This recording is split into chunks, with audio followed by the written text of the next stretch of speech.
This is Snake. Can you hear me? Good. The mission is simple. Put your geek pants on and infiltrate Foxhound. If you need backup, contact Ken and Chris on their codec frequency. Ready? Snake out.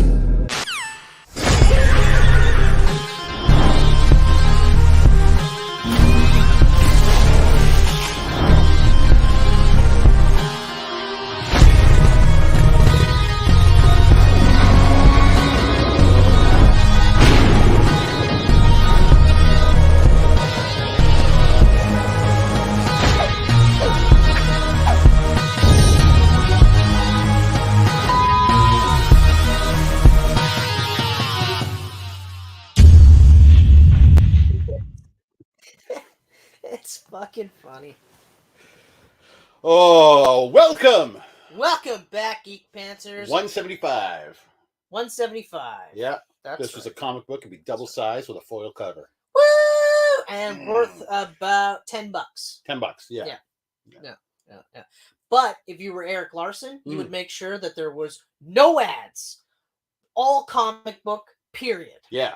He did that every single, all those big issues, 25, 50, Yep. 75, 100, and so on and so forth. There'd be about a 7-month wait between 24 and 25, but...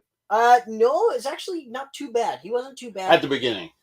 The later issues were later. When he was doing work for DC, work for Marvel, and I believe he was also the president of the company for a period of time. And he flat out... Plus... He said... Yeah, this book is going to be late. This book is going to be fucking late. Yeah, it's like, fine, dude. I mean, we're going to do everything we can to get it out, but it's going to be late. That's insane, though, to think that he was working for Marvel DC, helping run Image, plus doing Savage Dragon Monthly. Yeah, and he writes, draws, and inks Savage Dragon, which is a lot of work. Period. So. And he does it all like this. He does it in the weirdest way ever. But again, at least he said it too. I remember when I saw that documentary and we talked about it, he's like, okay, so I know that, like, I'm going to show you this and it's going to be really weird. I don't know why I hold it like this. I just started drawing like this and I can't stop. And then I was like, oh, how bad is it? Right? Yeah. It's like I hold my pen differently than some people. And so I was like, okay, like whatever. And then he claws around it and starts doing this weird thing. And I was like, I don't even understand how this works. I was watching him sign your books and I was like, how is his wrist not fucked beyond belief? Like the way he's got, yeah. like, can you imagine how much that would hurt the wrist after years of doing that? Even just doing this right here, like I immediately feel it in here. And I couldn't imagine. But then again, like he said, he just did it. Larson must be a machine. He's a machine. Yeah, Can't keep up with that schedule and write like that and not be a machine. Yeah. But and to be fair, it's not even like his books were that late. Like they weren't 7 months in between. They were just a couple of weeks late, and that was it. Which for Image is on time. Yeah, it really is. Yeah. Even at their height, it was still just like, is it a Jim Lee book? You're going to be waiting. Oh yeah. Is it a Rob Liefeld book? You're going to be waiting. You might not even get the end if it's a Liefeld book. Exactly. Is it a Larson book? You're good. You're good. You'll pretty much get that on time. Don't you worry about it. Yeah, he was really the only one that did it on time. McFarlane was another one. McFarlane was good on time. He started off good. But when he couldn't keep up with it anymore, he switched over. He hired an artist and a writer and everything. Yeah. I think Jeff Loeb might have been one of the first writers that he did. I know Capullo was the first guy that he brought on. For art? For art. That's not about right. I think his first writer was Neil Gaiman, though. Because isn't that how the whole Angela lawsuit started? No, I think he started. No, that's right, because he created that. He created that character. I think you're right. I think it was Gaiman. I think Gaiman wrote the... I just, honestly, I assumed it was Loeb because Loeb... Because I think Loeb was helping write Youngblood. Yeah. Because that one was quick, too. Like, Rob was drawing and writing, and then I think by issue 3, it was like, I don't want to fucking write anymore. Yeah, it was done. It was done. Which is good, because it's not like he was a really good writer. No. His comic book writing wasn't the greatest. Yeah. And if you're a fan of his art, which I'm not, that was his biggest strength. And I'll say that, like, yes, he has a very distinct style and very much, I can see why people like it. Yeah, I mean, I don't hate his art. But it's not something I like either. It's just yeah. I'd have to say I'm indifferent. You know, like yeah. I don't hate it. He's got his own style. There's only one Liefeld. That's kind of what I'm getting at. So, like you can tell that he's influenced by Jack Kirby. Yeah. But that's like really that's the only thing that I can see. Like same with Larson. Larson is a heavy influence of Jack Kirby, but he'll tell you that. Mm-hmm. He'll flat out tell you that. Todd McFarlane's an interesting one. Like I'd like to know who he's influenced by, because I don't know. Yeah. And that style, like that's an interesting style. He's had that style like right from the. When did he start, around 86 or something? 87, 86? I think he did. I think it was like 1 or 2 issues, and it was all, like the Marvel in-house style. Yeah. But then almost immediately, like it was his version of that. Darker inks, more sketchy looking. Yeah, it was his version of that. I think it might have been Amazing Spider-Man. Yeah. But anyway, like I think it was 1 or 2, if I remember correctly, of just that his version of the in-house style, and then he was just like, fuck it. Like, fuck it, they're either going to fire me or not. Yeah. You know? I mean... And I'm glad he ended up getting his own book that became, like, the biggest seller of all time. Yeah, but, like, and he was one of those ones where at the time I wasn't a big fan of his work. But now I look back and I go, I don't know why. Like, it just didn't speak to me at the time, but now I'm like, no, it was fucking crazy good. And that time period, it was crazy good. I wish as a kid I could have respected the artwork more. But as a kid, you're looking at comics at the character, right, and not so much the creators behind the character. Exactly. Yeah. You just if it looks cool, it looks cool. It looks cool. If it doesn't look cool, then you're out. Yeah. You don't. So like, I missed a lot of cool artwork back then by not. Like you just don't know. Oh yeah. Or you don't appreciate it. Like yeah. I was rewatching. I watched this on YouTube. They were rehashing Akira. Yep. Or reanalyzing it, and I was like, yeah, okay, fine. It's been a while since I've seen Akira, so I'll watch this. And they were talking about the animation and how they put so much time and effort into making sure that everything was seamless, but everything like moved and flowed, and there's like each thing like so there's like a sequence where Tetsuo is becoming more of that like big ball of everything, blob thing that he becomes, the amoebus blob of everything, and it's when he creates his own arm out of machinery. Oh yeah. Okay, and so as it's going in, you see like cords and wires and stuff, and like getting created into like intersecting and plugging in and stuff like that, and each thing is each doing its own thing, and you're like, oh yeah, that's insane to animate that in the 80s. Yeah, by hand. That's insane. There was no CG yet. So, and then they made a point of saying, like, in some sequences, there are 60 frames per second, and in other sequences, there are 120 or 180. And that means that they had that one sequence with, like, per second, that's 60 frames that they hand drew slightly different each time. Wow. And then in the 120 frames, that's 120 slightly different, like claymation. Could you imagine that? You know how tedious that would be? Yeah, exactly. You really gotta love your job.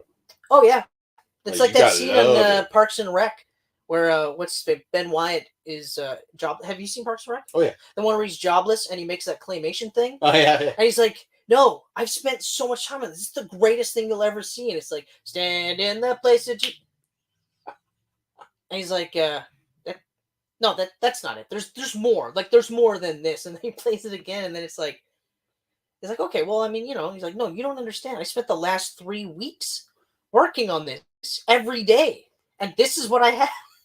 So it's like, yeah, you definitely do have to love it. But anyway, Geek Panthers, without getting on too much of a tangent, I just want to say that. So first of all, Kenneth. Yeah. On behalf of you and me and all of the other Geek Panthers, which is Chris, we broke 1,000 subscribers. So thank you so much. Yeah. Thank you so much. Like really, we just passed 6 years of doing this, and we hit 1,000 in the same week. Yeah, like it was awesome. So we really appreciate all the subscriptions, all the likes and the shares and all that other jazz that the YouTubers say. But we really appreciate like you're helping us. It's amazing. This challenge. It's so amazing. Our channel, I should say. It's really cool to look at our channel now, and for subscriber count it says 1K. I'm like, yeah, it does. Exactly. Yeah, it does. Adds a little bit more credence. We blew up in the last 24 hours. I don't know what happened. Because yesterday morning I posted $9.99 on our Instagram and everything. I was like, almost there, right? You know what we're at right now? 1,017. In 24 hours. That's because Geek Pantsers of the world over are awesome. Fucking rights they are. They're fucking awesome. So thank you so much, like from the bottom of my heart, from the bottom of Kenneth's heart, and all our loved ones who put up with all our geek shit. Thank you so much for this. We really appreciate it. I'm happy about it. I am too. Like, think about it. Because we have to talk about this to our wives, and they hate it. They hate it. It's fucking gloss over. Yeah. I don't even want to talk about it. They'll tell you too. They don't care. They're like, can we talk about something else? They're thinking about what chores you're going to do on the weekend.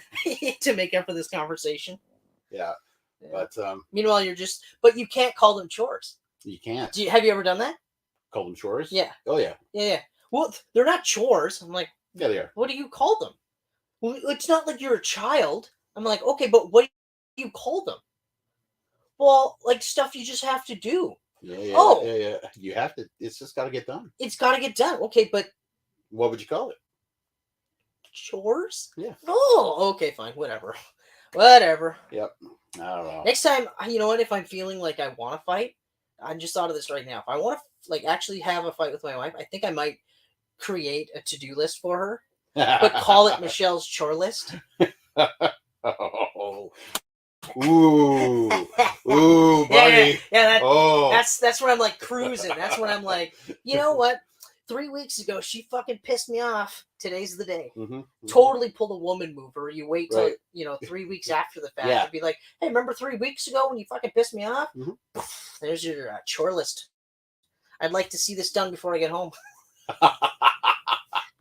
Maybe don't do so much cross stitching. Ooh, that would be rough. Then the next time I see you is when you visit me in the fucking intensive care unit. And go, hey, Chris, what did you do? Like, what happened? And I would probably have it pinned to my chest. My wife would probably just be like, no, show them what you did for me. And then you'd go, I'm sorry, man. I love you, but you're dumb. Yeah, that was. You asked for it. It would be the Michelle's chore list with the divorce papers. Into the other side. So I'd be like, oh, man. I want you to sign that. My arms are broken. What the fuck happened? And it's like, oh, yeah, Michelle's chore list. It's fucking funny. Divorce. Yeah, that makes sense. That makes sense. That would follow up. Yeah. When my arms heal, I will sign this. And on behalf of men everywhere, thank you for your service. But okay. Yeah. All right. So on to, I don't know if it's more important things, but it's wrestling talk. It's that time. Boom! Wrestling roundup. I don't know if it'll be too much. I always say that and we end up on a tangent, but hey, you never know. Right now, with the Bloodline, which is currently still one of the best storylines out there. Yep. And has been for since Austin and McMahon. Okay. I feel personally like we're hitting a little bit of a rough patch with this Usos split off of the story, only because they're still actually debating on whether or not they're going to drag this out until WrestleMania up next year. And that's a long ways. And that's what everyone's saying. That's what everyone is saying. Yeah, that's okay. So that means that's going to be the same. Like these two are going to be fighting each other for the next 6 months. That's too much. And while they're fighting each other, what's Roman doing? Just hanging out by himself as solo? Well, just going, I guess we'll figure out a storyline. I mean, I don't that's the other part too. And don't get me wrong, I'm not coming at this well, the story's over. They're hitting the skids. It's terrible because if you look back, and I have the benefit of being able to do that because I subscribe and watch Wrestling Bios for everyone out there. Wrestling Bios is the show to watch. And what he does is I told you about this, where he has a section where they call it Reliving the War. Yep. He watches Raw and he watches Nitro and he compares the two at the same time. So now I'm reliving these things through this. So thank you, Wrestling Bios. I really appreciate it. And if you haven't checked out his channel, you should totally check out his channel because it's awesome. There's more things to it, but that's primarily it. Although it is getting close to the end of the Wrestling Wars. Oh, he's been going out for a while, though. Yeah, well, yeah. Okay, yeah. We're coming up. I think we're on, was it 98? What's going to happen then? Well, there's other things he does wrestling related in that show, but he did say that he's got a couple of things and he's working out the logistics and he'll let us know soon enough. But anyway, so what I'm getting at is that it's not like everything in the Austin McMahon era was perfect. That's true. There's a lot of. There's a couple of times, even like I remember, like when you think back, just a couple of years where you're just like, I mean, it's kind of funny, but at the same time, like, what? Huh? Yeah. What? You know, and it's just like, it's wrestling, it's a TV show, you just kind of suspend whatever, and that's fine.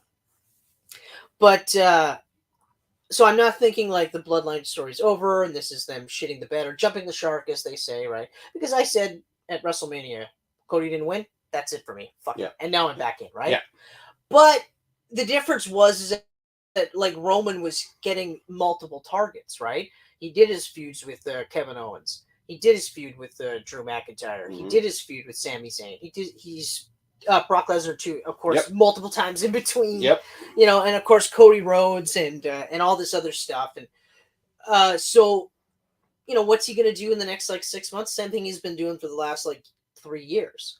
He might not be in every PLE, and he might not be in every show, but he's a presence. You know, it's just I do feel like it's going to be weird because, like you're saying, like, what is he going to do? Hang out with Solo Sikoa? But it's like, my thing is how are they going to still be able to maintain the bloodline throughout? Because at least when Roman wasn't there, you had the Usos. Yeah. And the Usos were over as heels. And then, of course, you had Paul almost always. Yeah. And then you got Solo brought in, right? Unfortunately, and I love Solo, unfortunately, I don't think he can just sustain the bloodline storyline by himself while Roman's off. No. So unless Roman's going to be for the next little while on a higher schedule, I don't know. But at the same time, if anyone's going to make it work, it's going to be these guys. Having said that, 6-month feud between brothers. And not only that, but the whole reasoning behind it makes no sense. Like his rationale for doing it, I was like, it seems like everything is moving too quick now. Like it's enjoyable, but to get us to the next WrestleMania, where we have to go, because Roman's going to hold the belt to the next WrestleMania at the very least. Like cutting the Usos off, like okay, right away they started a year by taking Sami Zayn out, and then the Usos decide to go Bloodline over Sami. Yep. And then within what, a month, 2 months, the Usos say fuck the Bloodline after. Yep. So I think there should have been a longer pause in between there. Yeah. So every time we talk about WWE and Wrestling Roundup, we always go fucking Vince. Yeah. When it gets sped up like this, I go, this is Vince. Okay, because this is the same guy that's like, hey, that makeshift tag team that we just put together, let's split them up now. Yeah. Oh, they've been together for 3 weeks. Yeah, that's long enough. You're like, but like what? Like already, I've been hearing that. So right now, Alpha Academy is the most over they've ever been. Right. And they're being pushed as a babyface. Well, yeah, I mean, Chad Gable's got the shot at the IC. But the last time he wrestled Gunther, he wasn't a babyface. And they didn't make a big stink about it. They just quietly turned them babyface because people started cheering and they just kind of said, okay, well, maybe we will just steer them into just doing more good guy stuff and making him a little bit more of a comedy act, like when he's training Maxine. Yeah. Like that shit was funny, but it wasn't done in a heel aspect like he did with Otis. Right.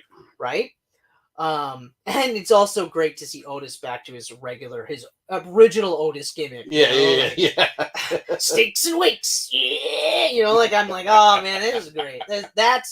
That's Otis. Yeah. That's Otis right there. That's what I want to see. But they're already talking about possibly turning Gable heel and backstabbing Otis. What would be the point of that? Aside from the fact that obviously Vince hates tags.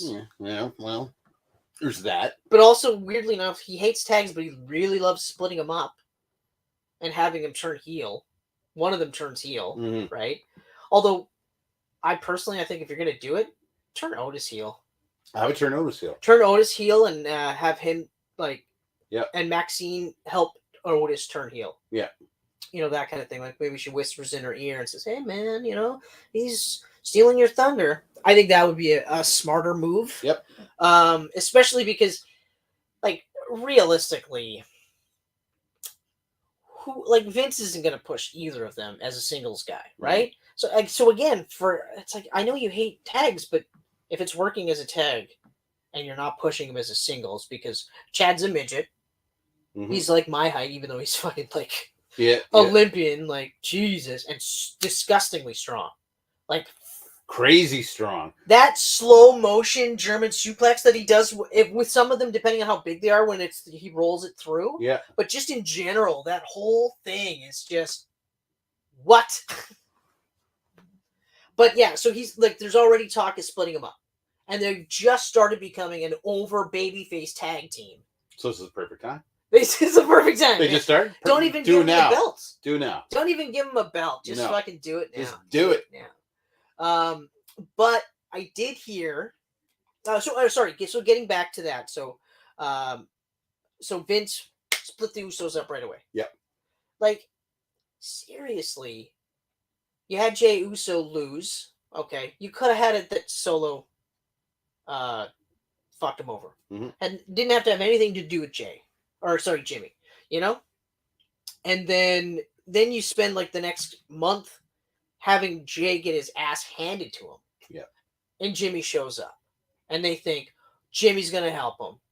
Then Jimmy fucking turns. Okay, so we've spread it out 2 months now. Like, well, now we've got a second pay-per-view with essentially the same main event, but now Jimmy turns. And the reason could be something as simple as, hey, man, like, you let me get my ass kicked. It's like, well, dude, I was wrapped up in the ropes. Then you turn it all about you. You know? But anyway, regardless...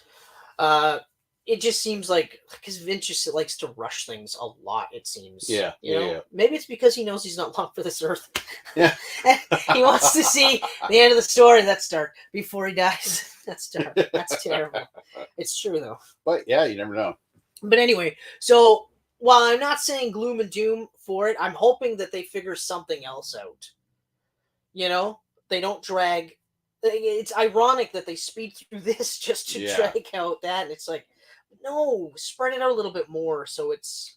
I've got to ask you, the new Hurt business that's kind of starting up. Yep. Is this going to be the big villain that turns Roman face?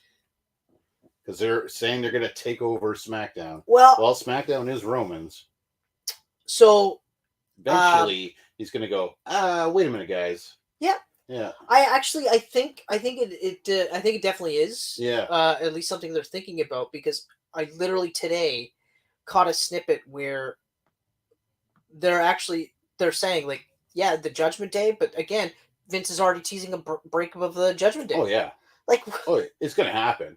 You know, Finn's out. Don't get me wrong. I don't expect these factions to stay together forever. I never thought the Bloodline would be together for this long, and I'd say, like, man, this is fucking awesome. Because, like, I mean, you look at NWO, about 3 years, and towards the end, you were like, actually, I remember for me, with it after the first year, when they got to their peak, that's when I started to turn, because that's when every match was always fucking, they would, like, as soon as one of them, like the NWO guy starts losing, then they all come in and swarm, and it's a huge schmoz, and then you're like, oh, okay, so nobody wins, nobody loses, oh, okay. You know, and then I was like, you know what, I just fucking watch WWF. I don't really, I'm good, you know, but, it's funny thing, like, but they're saying, like, sorry to cut you off, so he speeds through the Judgment Day, but they're actually talking about potentially whatever they're calling Lashley's supergroup, which isn't quite finished yet. So they may actually have Bianca in there. Bianca's going to be on it. Fuck man, I hope so. 100%. I hope so. 100%. And then they're going to be the ones that fill in for the Bloodline spot, which, and you know what? I got to say, if they're good enough at being heels, like I think they will, because Lashley's a great heel. Lashley's a fucking amazing heel. Better babyface when they let him do it, but he's awesome. I love him. The Street Profits are going to be the ones where like I know Ford could be a heel for sure. Dawkins is the one where I'm like, I don't know how he's going to play it, but it'll be interesting to see how they change their characters to suit the new heel stuff. And then of course, heel Bianca, I'm all for it, because too. She was fucking heel in NXT for the large part of her run, and I was like, I was all in. I really want to see her get go. I was like, this one's money.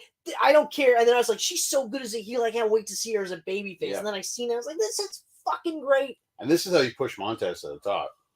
because eventually this faction is going to break up. Exactly. And it'll be him and Lashley going at it. And that's how you can skyrocket him too. Yeah. To see how he handles this and how he reacts to this, and then that's how you know for sure if you can push him to the top. Although they should.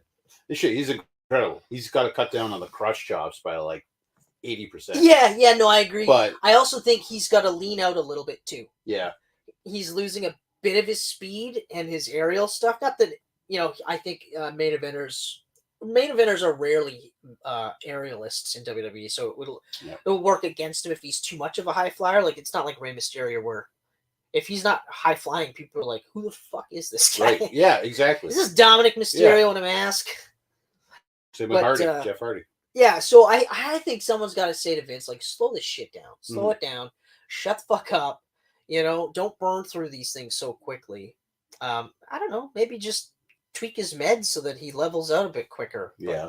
But that's like, but at the same time, I feel like if it's the Usos and Roman and Paul working together like they have been with the Bloodline story and they've been just as hands-on, they could do a 6-month stretch with this feud, but and probably still would be good. It's just I'm not as hopeful with that part of it. Yeah. Because it affects everything. It affects even, like you said, the continuation of Roman's aspect, because the big thing was they could be there instead of him. Yep. And we're still just like, fuck Roman, fuck the Bloodline, fuck it. And then at the same time, we're like, this is so awesome. Exactly. This is so great. I'm so tired of you, but don't go away. Yeah, exactly. Yeah. Exactly. It's not go home heat. It's the perfect heat. It's the fuck you heat. I want to see you get beat. That's the perfect heat. And it's the perfect way to flip you to babyface with Nietzsche. And, and that'll be interesting to see how well Roman does as a babyface after this. But, Yeah. Other than that, do you have anything else for WWE? For WWE? Nope. Aside from, it's sad to hear about Sonya Deville, who hasn't been back for a long time, and now she's out again for a long time. There's a lot of women out right now. But Piper McNiven, tag champ, and she literally just went like I swear to God, Chelsea was like, "No, we'll do like auditions, it'll be great." And then Piper beat the fuck out of one of them. I can't remember who it was, and just grabbed the belt. Yeah, and she's like, "Well, we're gonna do auditions," and she's like, "No, it's mine." And that was it. And I was like, "Yep, let's do it. Let's do it." Yeah, but you're right. No, it's unfortunate. Like, Liv's out. Yeah. Raquel's out. Now, I don't know if Raquel's out for storyline purposes, but she's out. She is out. Bailey is, Bailey is out. Bailey and Dakota are there, but they're not. Yeah. They can't wrestle. They're out too. That's right. Because now, like, we're already at 5. Alexa was out for injury, then she got pregnant. Yeah. Yeah. There's a but lot also, of, she's out right now for on a congratulations. Like, that's all right. Good for you. Oh, yeah. That's the best way to go out. Yeah. Come back better than ever. Rhonda. Baszler's fucked up too. That's what I heard. Did you see her face? Yeah. Oof. But I don't think she'll miss anything because it'll actually lend itself to this new character. Yeah. Although I don't think she should be using Ronda's Piper's Pit as a finisher. Like, I know that Vince is trying to make her the heel, but she was a babyface in that entire feud because of crowd fighting. Yeah. So they hate Ronda. So it was just like, like as a heel, it helps. But the other part that I don't think she should do it is because if Ronda doesn't come back, she's doing this to piss off Ronda. Ronda's not coming back. I don't think she. I mean, you she's never. She's taking the rest of the year off anyway. Oh no, she's done for the rest of the year. Yeah, 100%. Done for the rest of the year. I think, and unless proven otherwise, I think she is perfect in that Brock Lesnar type thing where she can come in. Because I noticed that 2 things I've noticed with her last 2 runs is when they're longer runs, the crowd will turn on her regardless of how they come. They almost always will turn on her, and the longer she goes, I think she gets a little bit like, fuck, this sucks. This is a lot of travel. Yeah. Right. Yeah. And a lot of time away from your kids, right? And it's not like UFC where you have months to a year to build up to a fight or whatever. Right. It's like she doesn't do house shows or stuff like that, and that's fine, like whatever. But it's it's still wear and tear on your body, right? Yeah. Because you're doing it more than you're not doing a UFC fight 3 to 4 times a week, right? Oh fuck! Plus a pay-per-view, right? Dead. Yeah. No, you're training, fight, rest, training. So it's a different thing, totally different ballgame. But Shayna should definitely stay face. I think she is definitely the person to go up against Rhea. 100%. There's two things that she's got to do. She's got to stay a babyface. Yep. And two, her wrestling style has got to go back to the style she was doing in NXT. More of that style. I agree. I watched her NXT stuff, and I thought it was way better than WWE. It looked so realistic. Yeah. For her style. And I know you could argue like, oh, but they don't know how to bump for it. I'm like, fuck that shit. If you're on the main roster and you can't bump well, you're not going to be on the main roster long. Yeah. So, speaking of which, Lacey Evans. But hold on, it's just funny. We'll get to that. But breaks my heart. It's a yes. I'm 50, I love 50. Lacey Evans. And I thought you're getting a sidetrack. We're going to. I didn't even have it on the list, but as we were talking about this, I'm like, oh yeah, I forgot about that. We are going to get to it. Yeah. We're going to get to it. What was I saying? Oh yeah. So ultimately, yes, she has to say babyface, and the style has got to be not necessarily exactly the same as her NXT stuff, but closer to that because it works really well for her. Right. And then yes, I think she'd be one of the perfect people to take the title off Rhea. Oh yeah. Not even for long. I'm not looking for 4 or 5 year runs on any of these things. Like she doesn't have to win it at all, and it'll still be great. But I kind of hope she does. Kind of like the Belair win on before Io Sky cashed in. Yeah. You're like, oh, well, that seems like a weird thing, and like Booker T was like, yeah, it's numbers. Now they can say she's a 4-time, right? Yep, 100%. And then if you go, well, she's a 4-time, and you don't remember this one, who cares? Yeah. You just know she's a 4-time. I mean, Randy took it off Drew for 3 weeks during Drew's run. Yeah, exactly. Yeah. Was it? The hell was it? There was one Triple H. Didn't he lose it and win it back in the same night? I guarantee you, half of Triple H's 14 reigns came in like minute spans. I'm pretty sure there was an episode of Raw where Triple H lost it in the opening. Of that, and then won it back by the end of the show or something like that. I believe it. Yeah. Kane, what the fuck was it? Kane held the title for 24 hours. Yeah, one night. And didn't even touch it. I think he said something like it was a protest because it was only a 24 hour. He said he refused to touch it or something like that. So did they have Paul or Bear carrying it? If actually, when they go to present it to him, they present it in a glass case. Ah. Yeah, I know. I was like, oh shit. One of my buddies told me that, and I was like, holy fuck. And then of course I rewatched the clip, and I'm like, that's right, the glass case. And I was like, oh shit. Well. So yeah, as far as Kane's concerned, he's never been champion, and that's mind-boggling. Well, no, he had the WWF title because it counts. It's a 24 run, even though he didn't touch it. It counts as a run. Yeah, I know, but he also was a world heavyweight champion, like a Raw champion. Okay. I think once for sure, but possibly twice. So that's okay. All right. It's just nuts though to think that how long he was there. He's got the most matches in WWE history. Yeah, no, I know.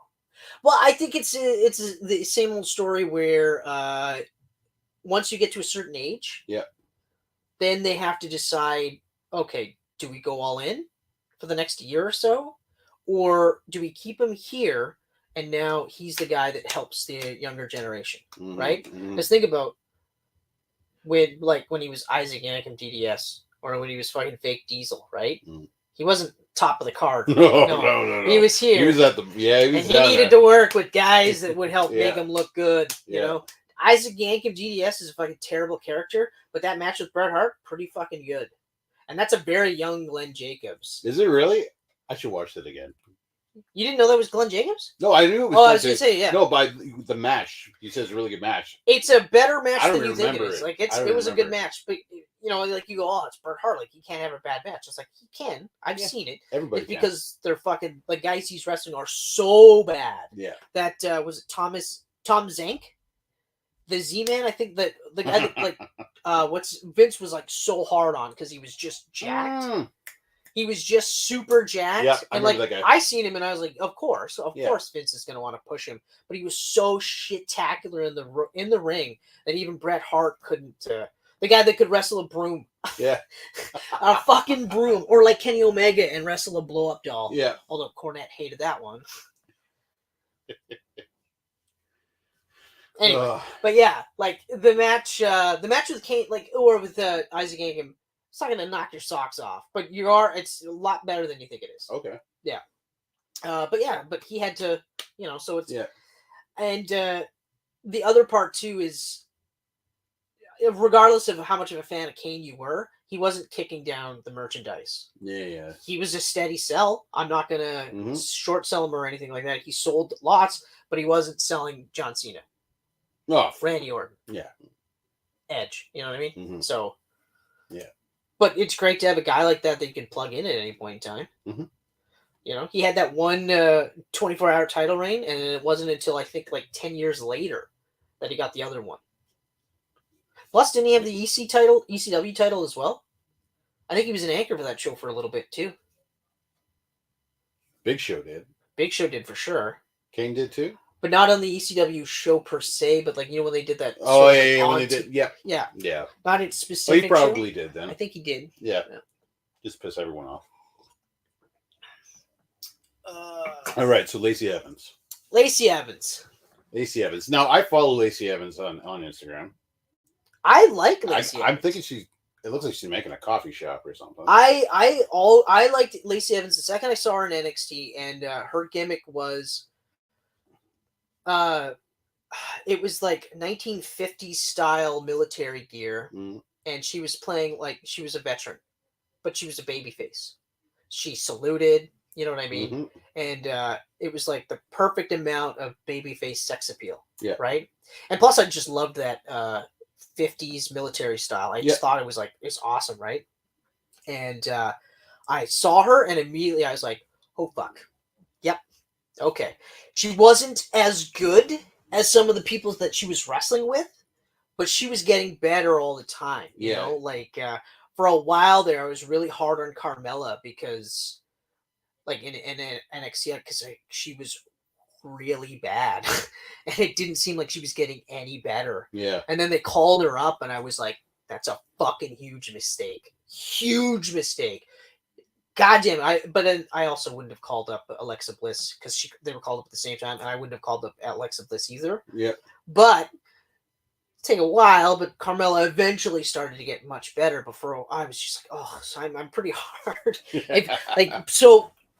But she was steadily getting better and better and better, and I was just like, this actually, we got the makings of like another, like just a good old-fashioned babyface character here, and she was getting over and stuff like that.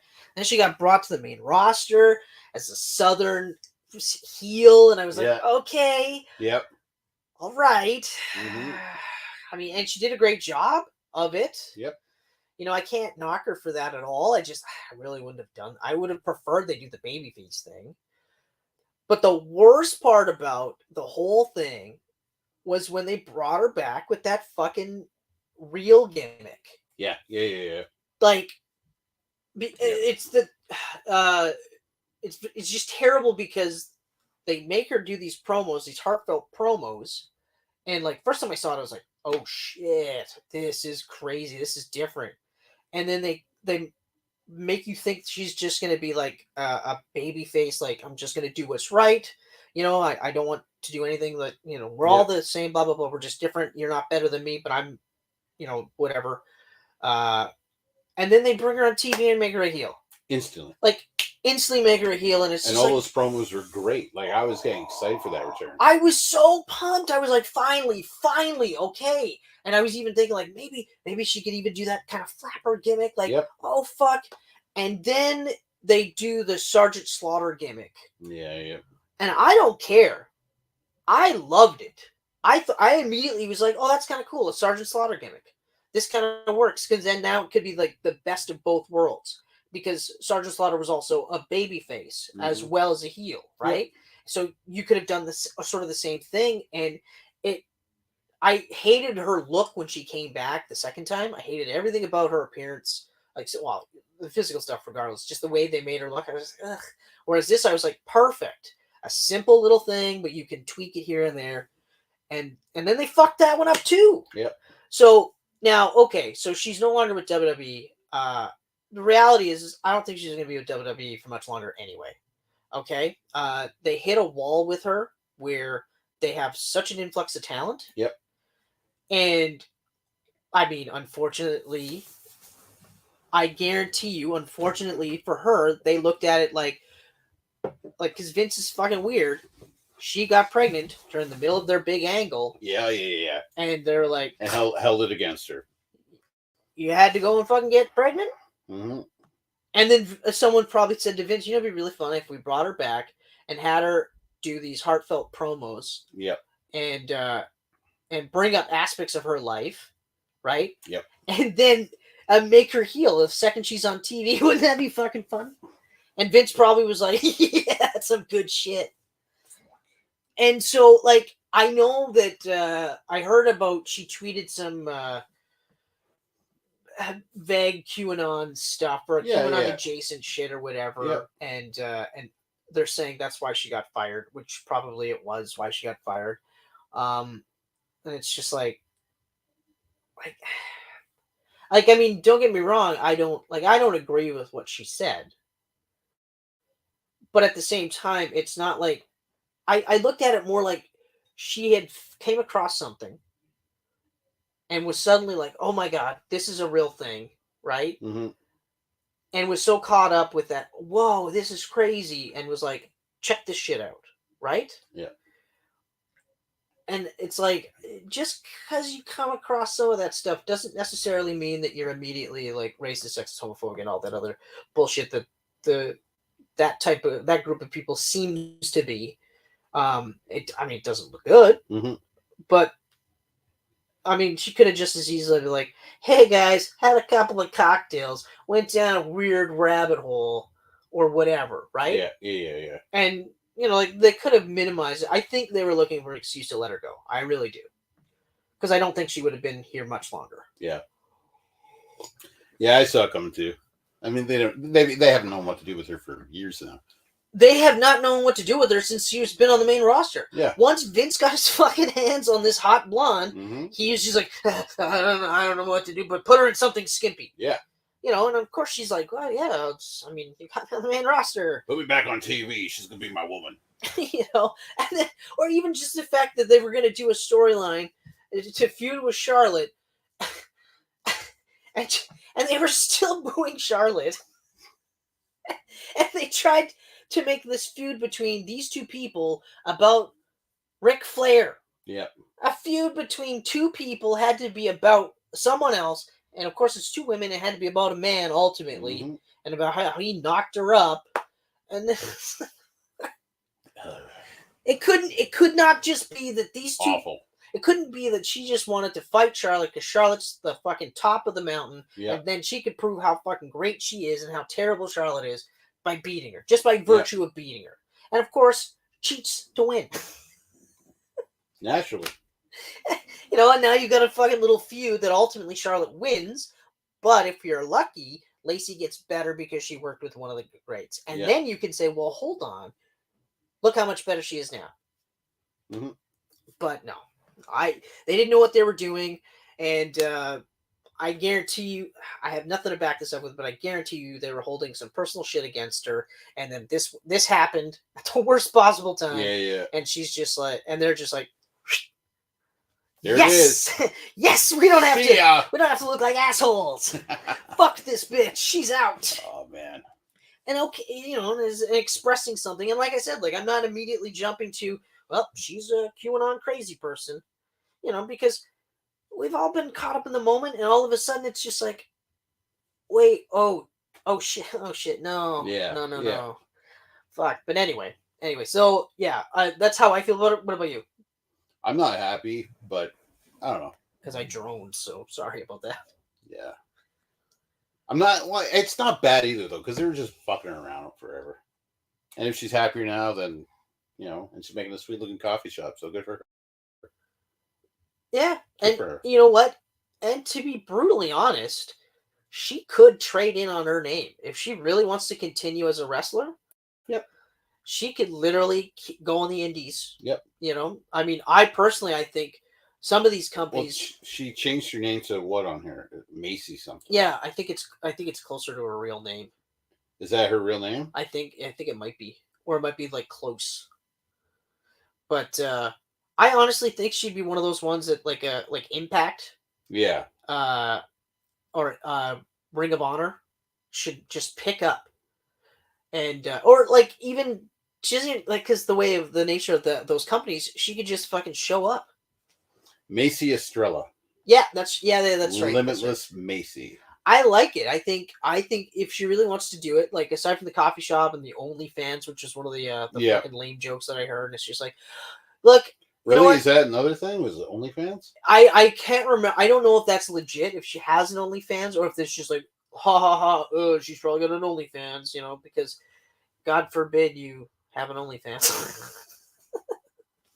Yeah, it was on the 2 days ago. She said when the clock strikes 12, you will dress me as Macy Estrella from here on out. Yeah, I know. I saw that. And this jacket is up for grabs. Be on the lookout. And she's wearing a Lacey Evans jacket. Yeah. Yeah, so like I said, like I think it'd be a pretty smart move. Like if she really wants to continue, I thought she showed a lot of promise because she could talk. Mm-hmm. She could talk. She was a really good talker, and for being really green in the ring, she was pretty good. She was getting better. Yep.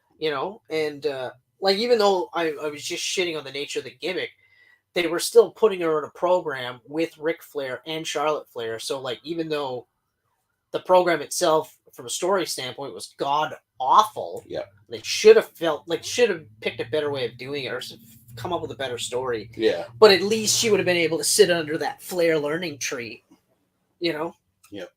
But so rest in peace, Lacey Evans. Yep, that's it. Good luck to the limitless Macy Estrella, and I mean, I don't know, maybe have a little nap before you tweet stuff, I guess, these days. Like, But I get it. Like I said, yeah, we've said things in the moment that you regret. You do. You do.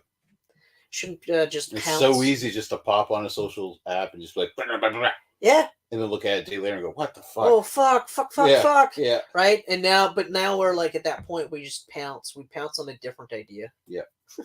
I know. I mean, like, it's a right-wing idea that I'm defending. Yeah. How weird is that? Yeah.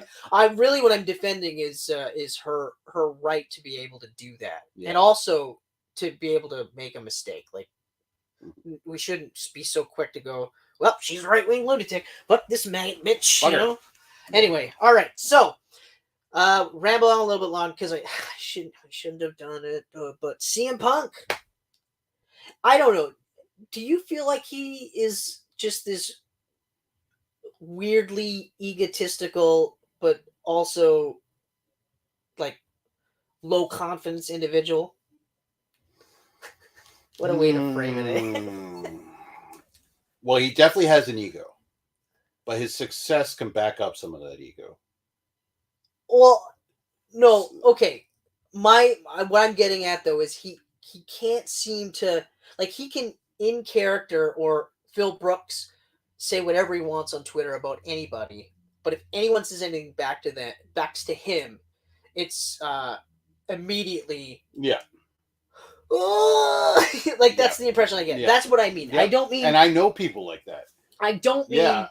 So you're right. Like he does have the proof in the pudding to be able to go, hold on a second. Yeah, I am worth that much. Yeah, I'm fucking CM Punk. Yeah. Okay. All right. He's earned that. Yes. But it is fucking weird, isn't it? It's weird. It is weird. But it's not unexpected either, coming from CM Punk. No, but I guess like, he's got some kind of special deal with Tony now, right? Well, obviously, like, this is your show. The whole territory thing you're saying, though, that's just fucking weird. Yeah, but like, but even just the fact that like, but yeah, like, well, like so it's just like if you're on Collision, you're on Collision. Yeah, that's it. And if you're on Collision, like this is the rumors now. If you're on Collision and you're not one of the top money guys. Mm-hmm. You can fucking walk around on eggshells. Like, I don't know what I can say or what I can do because, Grandmaster Punk might get offended, right? And it's just so weird because he does on Twitter as CM Punk. He's like, oh fuck it, or like even the thing where he said about Adam Page being a peg warmer, as in no one's buying his toys. Yeah.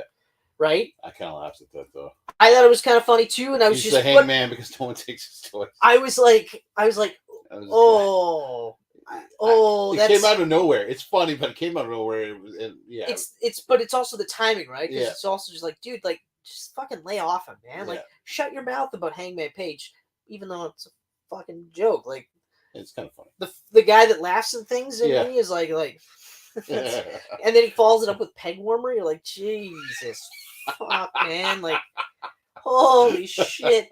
But the only reason why he said that, but that's because someone had a sign, right? Is that what it was? He saw a sign, and he was already bent that when they talked about the Elites re-signing, they referred to them as the heart and soul of AEW.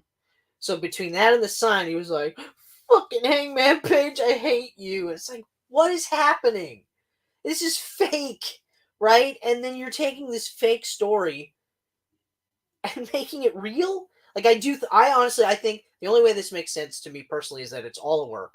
It's all a big, giant work just so that people fucking go, fuck CM Punk, or they pick a side, and then they really want those two to go at it. Yeah. I think it's because otherwise it makes Punk sound like the most insane baby. You know, because like it's like if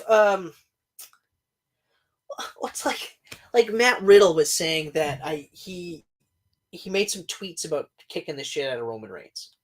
Roman Reigns, right? Not Joe Anoa'i. Yeah. Roman Reigns, right? Reigns. Okay.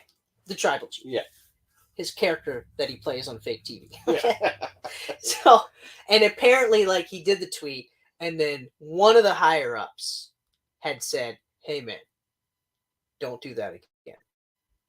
And he was like, "Why, bro? Like, what's the problem, man?" Because he's Matt Riddle, and he's like, he gets it. It's fake. So he's like, fuck, I'll stir up some fake bullshit with this fake character on this fake TV.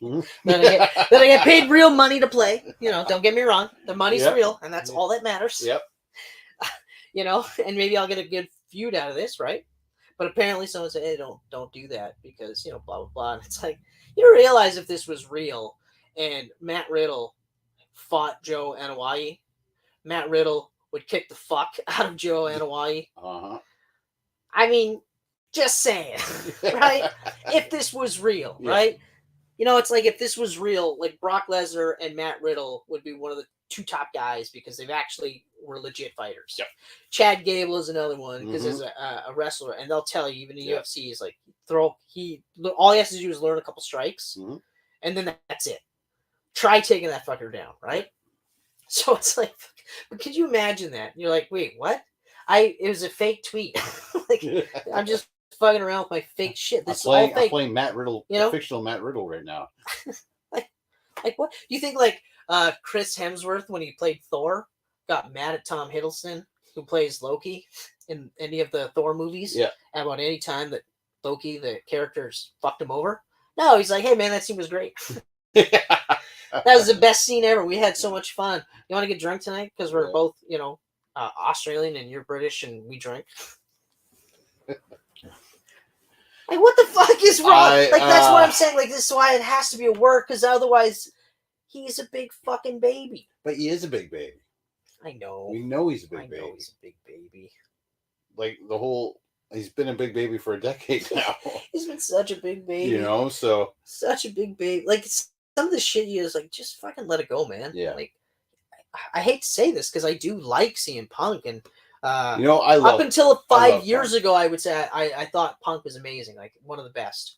But now, since he's been back in wrestling, I'm gonna have to put it in a stage. Before AEW, Punk, one of my favorites. Yeah, one of my all-time favorites. Well, actually, after the Scrum, So pre-Scrum, CM Punk, one of my favorites. Yeah, I mean, fuck the comeback promos, the comeback matches. The title wins. The first comeback promo was fuck, man. When he came out, like that was an event. Yeah, exactly. Exactly. Post Scrum Punk, I don't know who the fuck this guy is. I don't like him. Yeah. I don't like this guy. And I'm not going to sit there and say that Elite are blameless or anything like that. Like, I'm just saying flat out, it makes them sound like the biggest fucking baby. Yeah. Like, could you imagine if the Elites said things like, hey, Dynamite, if you're not cool with us, you can't be on Dynamite. Do you think, like, people would be like, hey, what the fuck? Because no one's really saying shit about that. Like, it's like wrestling reporters will be like, this sounds fucking crazy. But Punk's fans are like, woo! Oh, yeah. Come on, like if this is a work, I don't know what the end game is going to be because I don't think they're going to be wrestling anytime soon. And if this isn't a work, is this the kind of guy you want to hitch your wagon to? Like, I know top guys can say things and do things that lower guys can't. Absolutely. And and for good reason. That's what I'm trying to say. For good reason, because it makes perfect sense. Like, the fact that, like, when they go, like, they talk about Hogan having creative control, and they're like, well, it was fucking creative control. It's like, yeah, but, I mean, he sold so much money that when he said, I'd like creative control of my character, and they went, oh, yeah, of course. Sure. They didn't fight him. They didn't say, okay, well, we'll give you that, but we'll need you to come at us with a lower price point. They just went, oh, yeah, no, that's no problem. Absolutely. You're fucking right. Yeah. Why wouldn't you? He's a cash cow. Yeah, no kidding. But, yeah. So I'm not trying to play that card, but this is too much, man. I'm trying not to really follow it. There's just too much drama going on. I'm such a wrestling guy that I can't help it, right? Yeah. But, like, it's just one of those where you're just like, I agree. Like, I have to kind of, the Punk stuff, I think I'm just going to take a break from entirely. I mean, I like Punk. I'm not a Hangman fan at all. We've talked about this. I like him. I don't like the guy. I like his style. I loved the story, the fucking like new age mental health take on a baby face. I was like, and it worked. And it fucking worked. Like, he got over. Like, I mean, like, good for him, but he's just one of those guys that does nothing for me. Although, since you talked about Jon Moxley, I started noticing it, and I'm like, yeah, literally, buddy, you fucking bleed in every match. Every match. And then, like, I watched a quick interview clip, like a TikTok type reel thing or whatever you want to call it, and it was like, I don't go into every match like, trying to have that kind of match. It's just like, I just love that style so much, and I was like, you bleed every match. Yeah, but, like, what the fuck, man? Like, yeah. It's like eating steak every day. Eventually, you're like, I don't want to eat steak anymore. Right. Exactly. So eventually, the fans are eventually going to go, I don't. It's Of course, you're bleeding. You started bleeding before you got into the ring. Yeah. I don't know why. Yeah, I mean, they're starting to have memes and stuff online now. Like, they're catching it. And I've noticed it for a while, but it's not even like the funny memes. Yeah. It's more or less like, fuck this guy. I know. When I saw the spaghetti stick on his head, I was like, you gotta be fucking kidding me. Yeah. Really? So yeah, it's it's too much. I don't know, but the Punk stuff is just, the Punk stuff's too much. It is. I love Punk. I like Punk more than Page, obviously. Oh yeah. But this whole thing is just stupid now. Scrum Punk is killed. He killed it for me. Yeah. Scrum Punk killed it for me.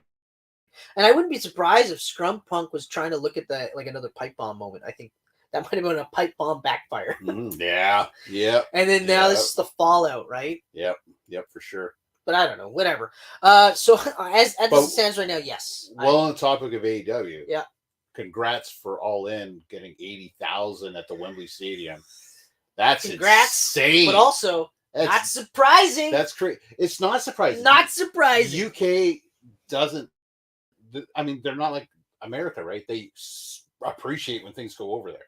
So AEW is going across the pond for the first time. Yeah, they're eating that up. And also, they're eating that up. Fuck, they're huge wrestling fans too. They're massive. I mean, if it wasn't for NXT UK, they probably would have a better. Yeah. But actually, they're starting to. They've been building it back up for a couple of years now since then, because obviously the NXT UK stuff died when Vince suddenly. I guess NXT Europe's no longer happening. Vince, are you kidding me? Yeah, well, it's not happening. Well, no, I think now, no, because of the Endeavor thing. It's not just Vince, but the Endeavor thing. I don't think that's in their plans. Yeah, I think they're looking to grow the UFC WWE part first, but obviously continue the Saudi deals. Yeah. Clearly. Blood money's better. Which is funny for me to say because I've never been in that situation. To be able to say no to millions of dollars. Yeah. I don't know that I could. I talk a big game right now, motherfucker. But let's just see what happens when the millions and millions and millions and millions of the Geek Band fans. So that's it for me, guys. Thank you so much for putting up with this really long rant. I appreciate it. Next time I'll try to let you talk more. No, it's all good. When it comes to wrestling, I like listening. I'm just going to pop this up real quick because this was announced today. Boom. Boom. You texted that perfectly too, by the way, because you're like, holy fuck! Yeah. And I was like, wait, what? And then I was like, yeah, sure, And then there was the next one, and you're just like, they released this because it's somebody watching. Yeah. And I was just like, oh. And then finally, I got to put him on hold, and I was just like, holy fuck! Like, I know. Out loud. And I was Praise like, Jesus. is coming out on and physical that media. Awesome. That looks so Look awesome. at that cover art. That steelbook in the center is I know. gorgeous. I keep going back to the steelbook. Like, I like the sleeve. Yeah. But that steelbook. Oh, man. Oh, man. 4K, motherfucker. Just announced today. I can't wait. Praise finally coming out on physical media. And I hope this is the start. I hope Disney realizes that. I think this is going to sell like fucking hotcakes. I truly believe collectors are going to eat this up day one. Fucking right. Not waiting for a sale. I'm going to spend the money. I might buy both these editions just to be like, listen, Disney, put the fucking shit out on physical. But yeah, that's fucking amazing. I'm so pumped about that. No, that is awesome. That is such good news. That hit me right in the spot that the Super Mario RPG remake hit me. Yeah. I was so pumped when I saw that. I was like, yes. Yeah. Oh, that is just man. You got a good month ahead. Like that's October 3rd, and the good stuff's just going to continue right past your birthday. It makes up. It makes up for the fact that I'm turning 41. It does. It really does. It's not even that big a deal. It's not a big deal. Still, apparently, it is a bigger deal for some. Mm-hmm. I mean, yeah, whatever. We're getting old. Okay, let's hit some Instaquestions. Instaquestions. What's the first comic you ever bought? Oh, first comic I ever bought with my own money. Yeah.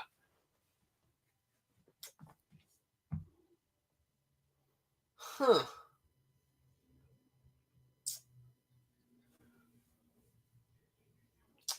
That's a tough one. I actually think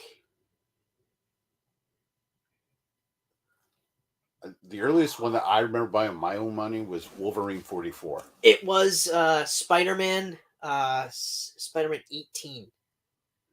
Spider-Man 18?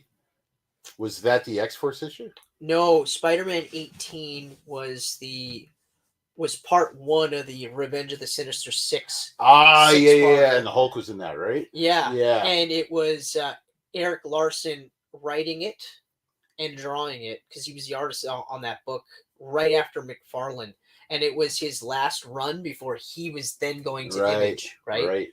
And yeah, so that I bought with my own money because that's the one with the cover where he's like doing that Spider-Man pose. Yeah. And the webs are coming through his fingertips, which doesn't fucking make any sense. But the Ghost Rider's on the cover. And it was the Danny Ketch, 1992 Ghost Rider. So he looked fucking awesome. All leather clad. And then you had Smart Hulk in there as well. Yeah. Oh, yeah. I think it was a gatefold. No, the 24, issue 24 was a gatefold double-sided issue. Nice. Oh, yeah. That's a good issue to start with. Oh, yeah. If I remember correctly, that's the first one that I bought with my own money. And I remember buying it off I think it was Kingdom Comics, actually. Yeah? I bought mine off the right. You know where I bought most of my comics when I was starting off? It was Lepanon's. No, I know the issue I bought with my own money for the first time ever. After I said Lepanon's? Yeah. But go on. And that corner store was right beside 5 Mile. That was across the road on the highway. Oh, remember that store? Yes. Yeah, Was it like a Cow Palace? Something like that, I think. Yeah. Yeah. I remember buying quite a bit of comics in there. And I think that's where I bought Wolverine 44. And I do believe that is my first one. With that Sylvester cover and Wolverine's underwater like this. It's just fucking badass. I'll see if I can find the cover for you. But this is, as soon as you said Lepanon's, I was like, oh, that's right. Yeah. That's right. So. But I mean, I also bought some Amazing Spider-Mans and Darkhawk and all the Image issues when they were coming out. I would say around 91, 92 is when I started buying them with my own money. But yeah, no, Wolverine 44 is what I'm going with for sure. I can't remember exactly. It was this weird book. It was like issue 3, and I'm just trying to remember. There was like they had animals, but they were like their animals, or I guess part of the animal or their heads or whatever were attached to robot bodies, and like one was a dolphin. Oh, and I'm trying to remember what else. Was that Malibu? I believe it was. I can't remember. I just remember being like so blown away by what I saw. And Brute Force? No, it wasn't Brute Force. Something like that.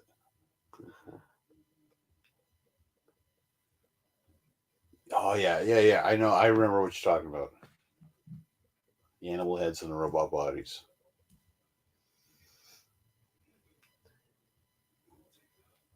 That's gonna drive me nuts now. Yeah, it's gonna drive me nuts too because. Oh man! Especially because like that's such a. Yeah, because I don't think that. Find it. You're hilarious. It was Brute Force. It was Brute Force. When you said Brute Force, I was thinking image like Blood Force or something like that. Yeah, that's why immediately I was like, Force. No, but yeah, it is. Holy fuck! I can't remember. Kangaroo, lion, and a bear. Can't believe I remembered that. I can't believe you remember that either. Was that Malibu? No, Marvel Comics. That was Marvel? Yep. Holy shit.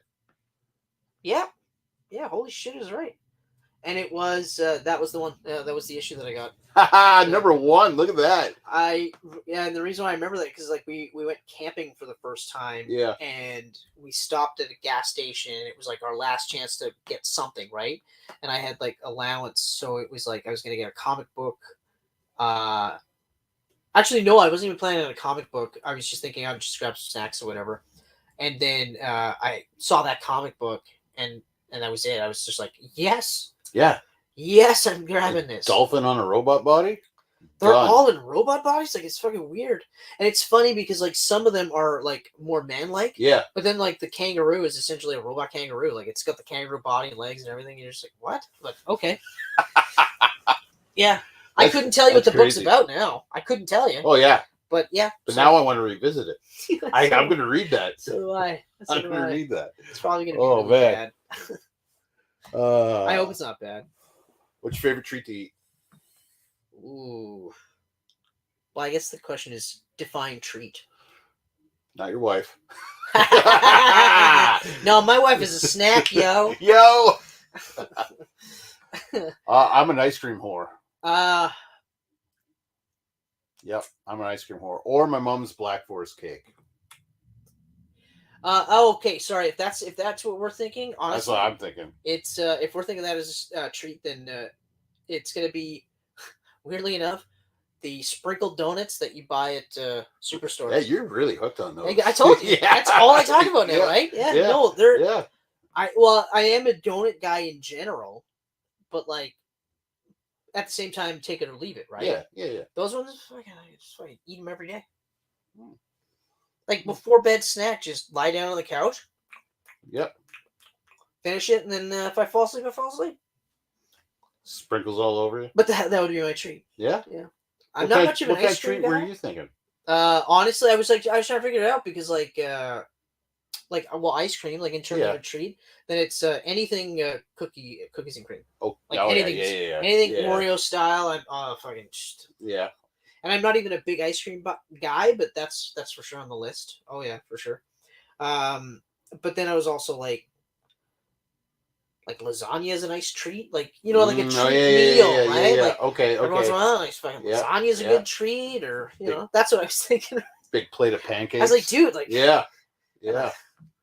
Sweet treat, that would have been more better, because then I'd be like, okay, that's easy. Those donuts, those fucking donuts, those fucking sprinkled donuts. Instead of me like racking my brain like a crazy person, like, but by what do you mean by treat? Like, you know what else? Sweet treat. You know what else? Savory treat. A blowjob. That's a treat. Yay! Not for my wife though. No. Oh, I say GIF. You say GIF? I say GIF. GIF or GIF? How would you people say it? I say GIF. My wife says GIF. I know a lot of people say GIF. I actually had someone. I said GIF the other day. I forget where it was, and someone said to me, "Oh, you're one of them." I And I was like, what do you mean? Well, he said GIF. It's GIF. I'm like, I said, it's actually not GIF. I looked this up. The creator of the GIF says it's called GIF, like the peanut butter. So it's GIF. I actually said the same thing because my wife is a GIF person. Mm. But I also followed it up with, you don't call the guy GIF, mm-hmm. and it's spelled GEOFF. Mm-hmm. You call him Jeff as if it was JEFF, and she told me to shut the fuck up. That's how I know I won the argument. But it's true, though, right? It's true. It's absolutely They true. don't go, hey, Geoff. I mean, it doesn't make any sense that Geoff GIF Johns would be spelled with a G, but Geoff Johns, hey, that right? Geoff. Yeah, no, it's Jeff Johns, and or it's Jeff, and that's it. So that's Jeff. So I say Jeff.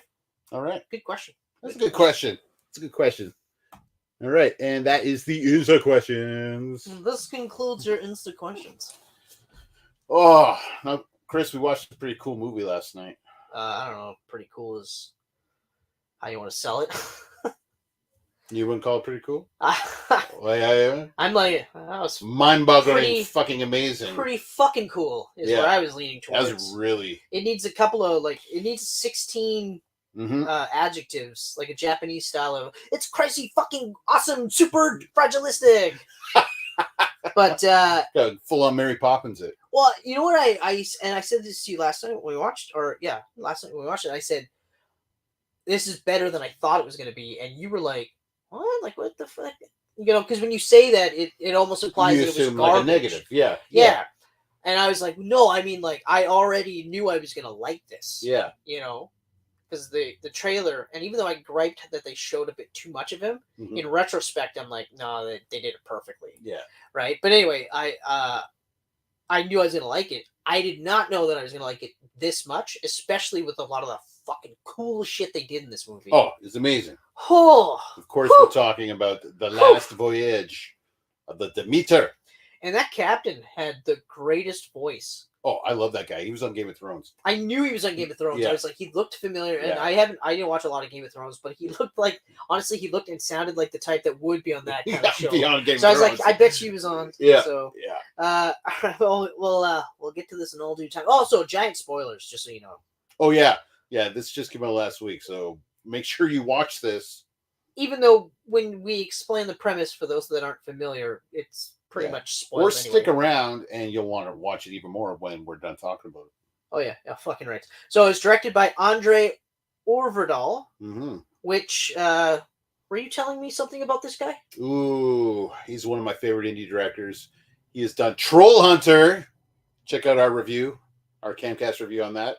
So he's done the Autopsy of Jane Doe, and he's done Scary Stories to Tell in the Dark with Guillermo del Toro, and he did Mortal, which I highly recommend for you, which is his take on Thor. Okay, all right. And it is crazy. Well, I mean, in fact, I own it, so I'll lend it to you tonight. Sweet. Yes. But so good job, by the way. That's fucking really good, especially for.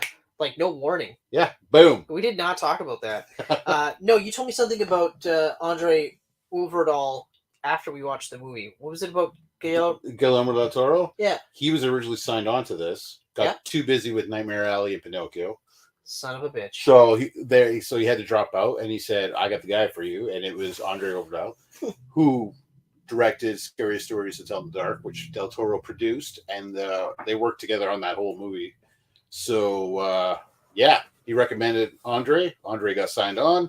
They had a discussion, a very intimate discussion, apparently, according to Andre, because I read some interviews.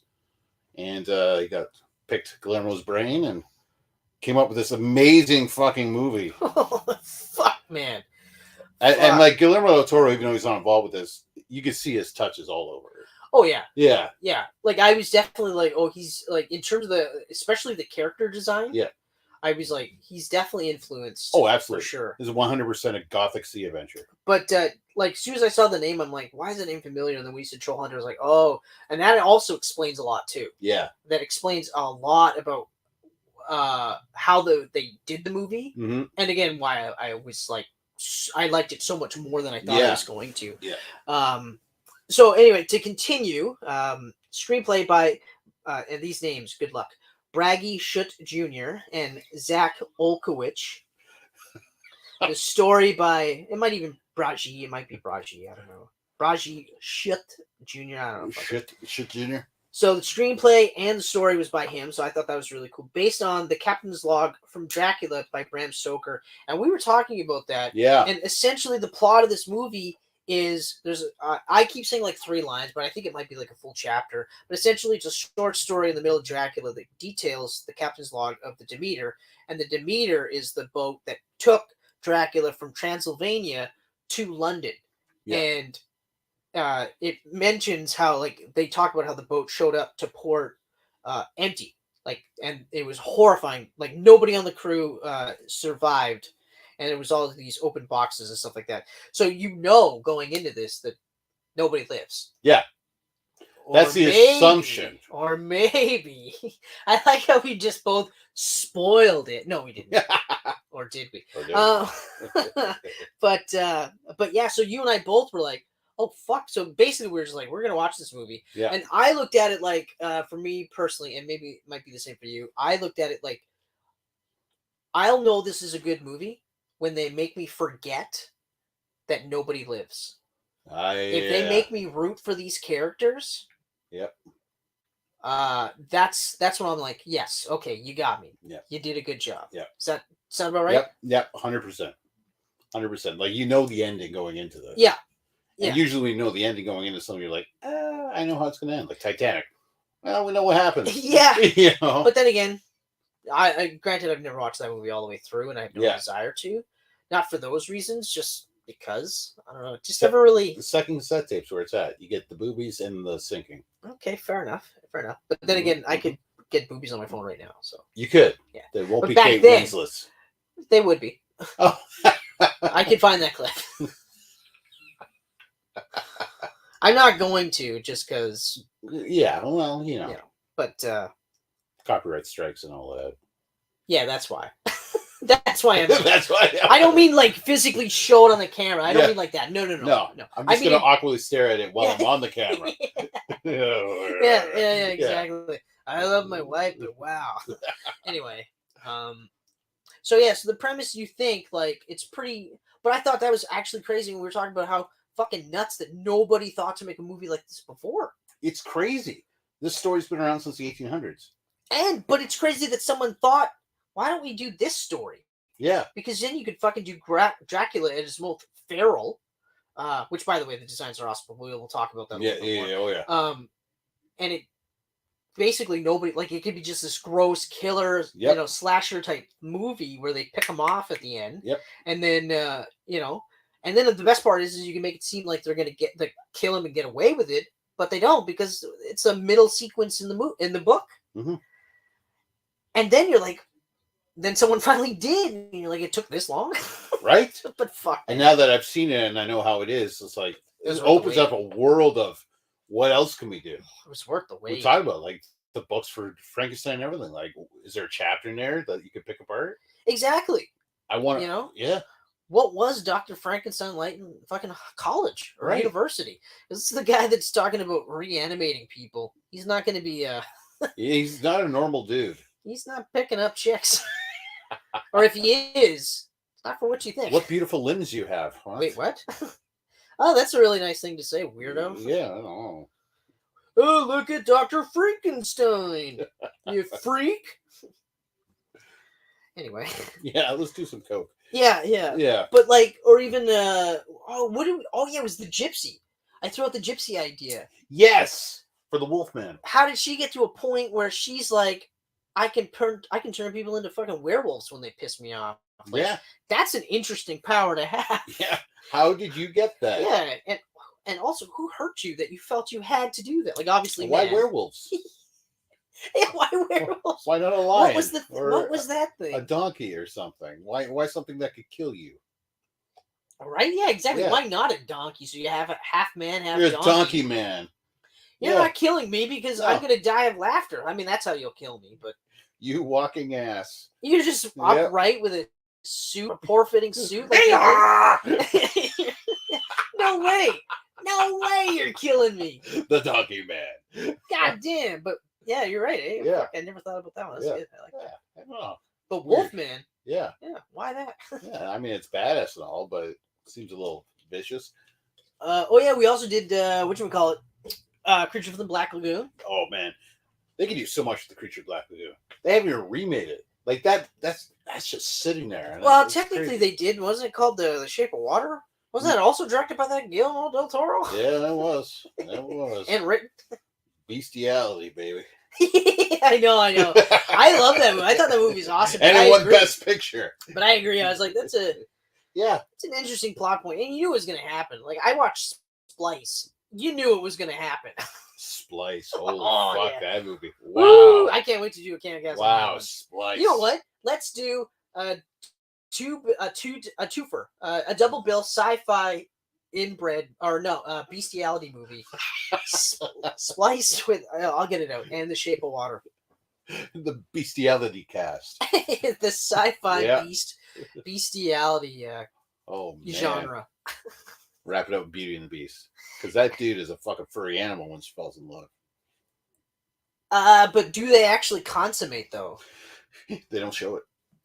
Do they even hint at it though? Because I mean, they kind of do in the French one. Mm-hmm. The one that was what's his face? Caviezel, not Caviezel. Cassell. Vincent Cassell. Yeah. The one that he was in, which was really good, by the way. It looked amazing. It was really good. Yeah. The most the Disney one was loosely based off of the that French one actually was directed by the guy who made Silent Hill. Wow. Yeah. Nice. It was fucking good. Mm-hmm. Silent Hill was fucking good too. Silent Hill's awesome. I wouldn't say awesome. For me personally, I wouldn't say awesome. Oh, I mean, for video game adaptations, that's in the top 5, I think. Yeah, I would say yes for that one. But I'd also, strangely enough, I'd put Resident Evil on there too. Mm-hmm. It wasn't it was an alright movie, but like at the time I couldn't appreciate the changes that they made. Now I'm like, well, they had to, because you're just like, they're dead. Hey, what about the club key? Yeah. And the Super Mario Brothers movie, which I've seen now. And? Oh. Camcast? So good. Camcast? Camcast. Yes. Camcast. That and the 90s one together? Yes. Yes. Fucking do it. I've been waiting so long to hear I know you have. I finally watched it. It's on Prime, so I finally watched it. Oh man, I almost texted you too. I almost texted you, but I'm like, no, he knows. He knows what He's gonna get it. Yeah. He's gonna get it. He's not putting this off. He just doesn't want to pay for it. It was a good movie. Wasn't it? Yeah. So would you say it was better than you thought it was gonna be?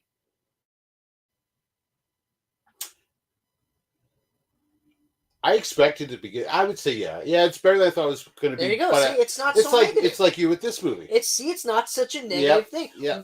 We're conditioned to have that as a negative thought in our head. Right. That phraseology, it just means, hey, look, it was fucking awesome. Yeah. I just didn't think. I thought it was going to be great. I didn't think it was going to be fucking amazing, but it was. So anyway, all right. Mm-hmm. So now starring. Yeah, we're talking about that vampire movie. The cast, Corey Hawkins as Clemens, a doctor who joins the Demeter. Excellent actor. Ashlyn Franciosi, anyway, as Anna, an unwitting stowaway. There should be some ... though, because there's more to that. Liam Cunningham, the Liam Cunningham as Captain Elliot, the captain of the Demeter. One of the 2 actors I recognize in this whole movie, David Dasmalkin. Yeah. One of our favorites, as Voyage, the Demeter's first mate. I'm so happy to see him popping up in so much now. Oh, yeah. Fuck yeah. Javier Botet as Dracula. Ooh. Yeah. Woody Norman as Toby, Elliot's grandson. Oh, spoiler alert. This fucking kid gets it bad. Yeah. Fucking bad. Horribly bad. 2 people that die in this movie really, really bad. Yeah. And the fucking kid is one of them. It's blew me away. He gets his heart crushed before even dying. Blew me fucking away. Yeah. Oh. We've got John Briones as Joseph, the very religious cook. Yeah. Paddle faster. Stefan Kapicic as Olgarin, the first guy to get it fucking horrible. Oh, he got it. So in fact, when this was the first point in the movie where I was like, I did not think they were going to go this route. You know, like in terms of keeping the vampire lore. Yeah. Because originally, when Olgarin gets bit, they treated it more like a zombie thing. Yeah. You know, and then you like realize like he's slowly turning. So then when he starts talking, when they have him like tied up outside of on the outside of the boat, on the stern, if you will. Might be the correct term. If you will. Might be the correct term, might not be. If it isn't, let me know in the comments. But when they have him like tied up on the stern, and then he's like, I hear everything, you know, but I hear the beating in your hearts and stuff like that. And then he's like, it burns, and you're like, what? So they do the vampire turning, which I didn't think they were going to do. They treat it like a zombie at first until he's sort of like his body rights itself. They have the getting burned by sunlight, and it's horrible. Like, it's not a couple of flames and poof, it's dust. They linger on those burns. Oh, yeah. Oh, do they ever? Do they ever? And the kid gets it too. Like, what? But the zombie thing. That was crazy interesting. What do you think Dracula was controlling him?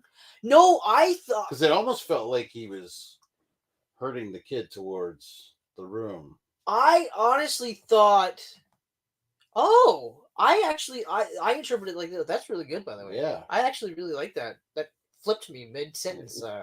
I was thinking it like he was so consumed by thirst. Right. Like, that's the only thought. The only thought was, I gotta eat. Right. So that's why it was so zombie, because it's so new to him. Like, you know what I mean? Yeah. And I think, and so that's why you had that aspect where he's like, I can't open this fucking... Like, that one point where he just walked right through the door. Oh, yeah, just walked the right one through. Where, like, Toby's trying to shut it, and and then he just, like, strolls through it. It's not, like, resistance. It was just, like... You know, I was like, holy shit. And then when it's like the captain's super locked door, he bashes his fucking skull into the door until he gets through. You're like... His fucking nose is just like getting hammered into his head. Right? So I looked at it like that. I did not think of it as if... Right, because he's in there. Him, but because you're right, because she says, like, I can feel him and I can hear him and I know what he's thinking, but he knows me too, like, because he can feel me. So that's a really good point. Yeah. I like that. Let's get back to the fucking cast. All right. Let's finish this shit up. So then we've got Nikolai Nikolaev as Petrovsky, Martin Furerland as Larson, Chris Wally as Abrams, Niccolo Paccetti as Deputy Hirsch, and Sally Reeve as Landlady. And then... Oh, man. Oh, maybe I might have been wrong. That guy might not have been in Daredevil. I thought he was. Oh, really? He looked familiar to me, too. Oh, well. Anyway. Yeah. So that's the cast. We have a budget of 45 million is what it says here, but I saw it was 49 elsewhere. So, for the sake of argument, 50 million. Yeah. Unfortunately, they're at 8.4 million. Yeah, it's unfortunate.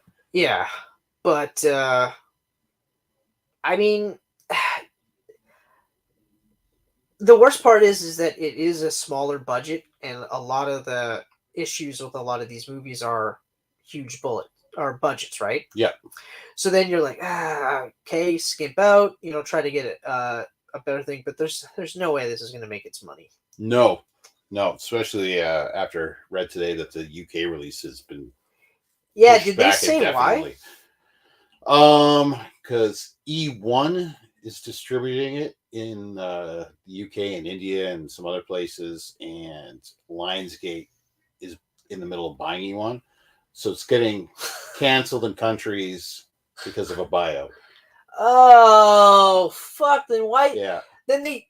And I mean, like, UK would have been all over this. Couldn't they just... It's all about London. So then it goes back to, we said this yesterday, we talked about it. Why wouldn't they just release this in October? Was October that stacked that they had to release it now? October is pretty stacked. They usually are, actually. You got, like we said last night, The Exorcist is coming out. Five Nights at Freddy's is coming out. That's right. Saw 10 is coming out.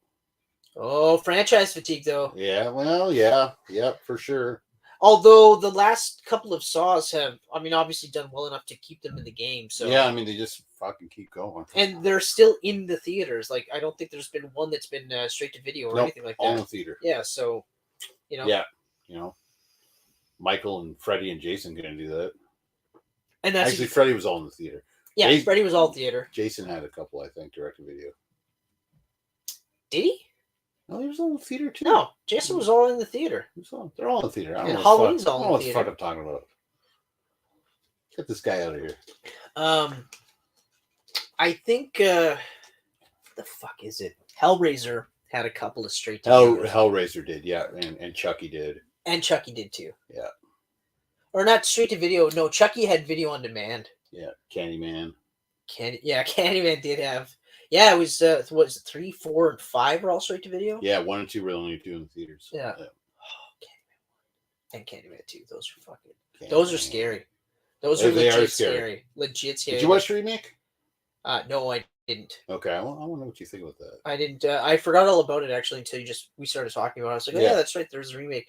I mean, I was pumped to see they were making a remake, and I'm glad that they were doing a little bit of a different take on it. Yeah. Not necessarily a different take, but they weren't just doing a remake of the first movie. Right. And just saying like, all the white people are black now, right? Yeah. Although, to be fair, there was a lot of black people in that. Well, I mean, there should be. It's a very black-centric story, so. Yeah. So, there should be. But, like,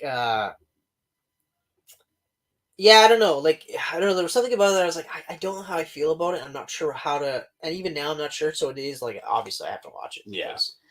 I guess I don't know if I'm worried I might not like it. I don't know. It's just, I don't know what it is. It's very different than the originals. But it has to be though. Because like in all fairness, the new Chucky movie, the most recent Chucky movie. Yeah. I loved it. The Cult? No. Oh, the remake. The remake. Yeah, I love the remake. I thought the remake was awesome. Because it's not a direct copy of the original. It's a remake. It's an actual remake. You know, like they took it and they updated it, but they made it their own. It wasn't completely beholden to the original one. Yeah. But I look at it like a spiritual sequel. Yeah. Spiritual successor, so to speak. Yes, we're talking about Chucky and a doll that comes to life, but everything else is different. I loved it. I thought it was awesome. Mm-hmm. And Mark Hamill. Mark Hamill was a great Chucky. What the fuck? Yeah. Okay. That was a cool movie. I don't know.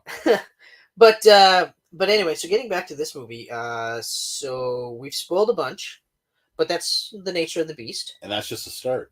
And that's just the start. What I like, actually, one of the things I like is like right away, I got sucked in so quickly. I did too. It was a combination of the score, which is incredible, and the cinematography, which was really cool. Because in the opening shots, they really bring you into this nondescript Eastern European town, right? I think they actually said it was Bulgaria, but it could be any one of those Eastern European Romani countries or whatever. Because it's supposed to be Transylvania, right? Yep. So, I'm brought in, and then we start, getting to feel like, oh, it's a ship, and they're loading up and stuff like that, and you see these giant boxes, and we know because we're Dracula fans and stuff like that, but it's still just really cool to kind of watch it and just be brought into everything. I like it when a movie does a really good job of setting the table and just saying like this is what we're gonna do. It doesn't have to follow any premise after that, but just this is it. This is how we're starting it, and they did such a good job of doing that. They really did. I mean, it's the set design and the costumes and all those background people really brought this world to life. Yeah.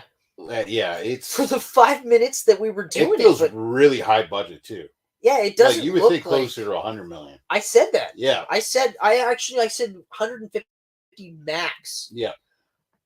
But I said like that's pushing it. And I was like, it's probably half of that because there's really no big stars or anything. Yeah, and then we kind of settled around 100 million. Yeah. So to know that it was a $49 million, $50 million budget, that's like okay.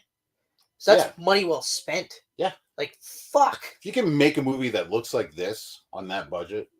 I mean, and just the design of Dracula and the special effects. Yeah. Like, that's where most of that money went. They went mostly practical with Dracula. You know, I mean, granted, they were smart. They did all the Dracula scenes at night, which is a lot easier to hide imperfections. But even then, it wasn't like it was a shit job of hiding imperfections. Like, the night scenes looked incredible. Oh, they looked great.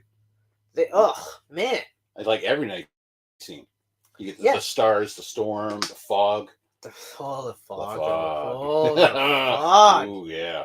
Fuck. Like, and the pacing was, like you said, so good. But I like, we set the table. We set the scene. We get introduced to some of these characters. You know, we immediately know that Clement is smarter than others, but we also immediately know he's black, surrounded by a bunch of people that aren't. Yep. You know, because it's the time period. Yep. and then the ships coincidentally needs some crew members because of whatever, so they start picking up people, and then that's it. They shove off, and you've got things I never thought about, but then as soon as I saw it, I was like, oh, that makes sense. So, like, the ship has a spot for animals. Yeah. Cows, chickens. Yeah. You know, because they're at sea goats, for what, 5 weeks or something? 5-6 weeks. So they got animals there for their milk and their meat, and yeah, exactly. There's no refrigerators back then, so they gotta have live animals. You know, Toby the kid has got his dog, Huckleberry. Huck. Yeah, he was a cool dog. Oh, the worst part about that though is, like, everyone's gonna die. So we saw the dog, and I was like, oh, he's died. He's so gonna die. Yeah, well, you have a dog on this boat. Yeah, like, what the fuck are you doing?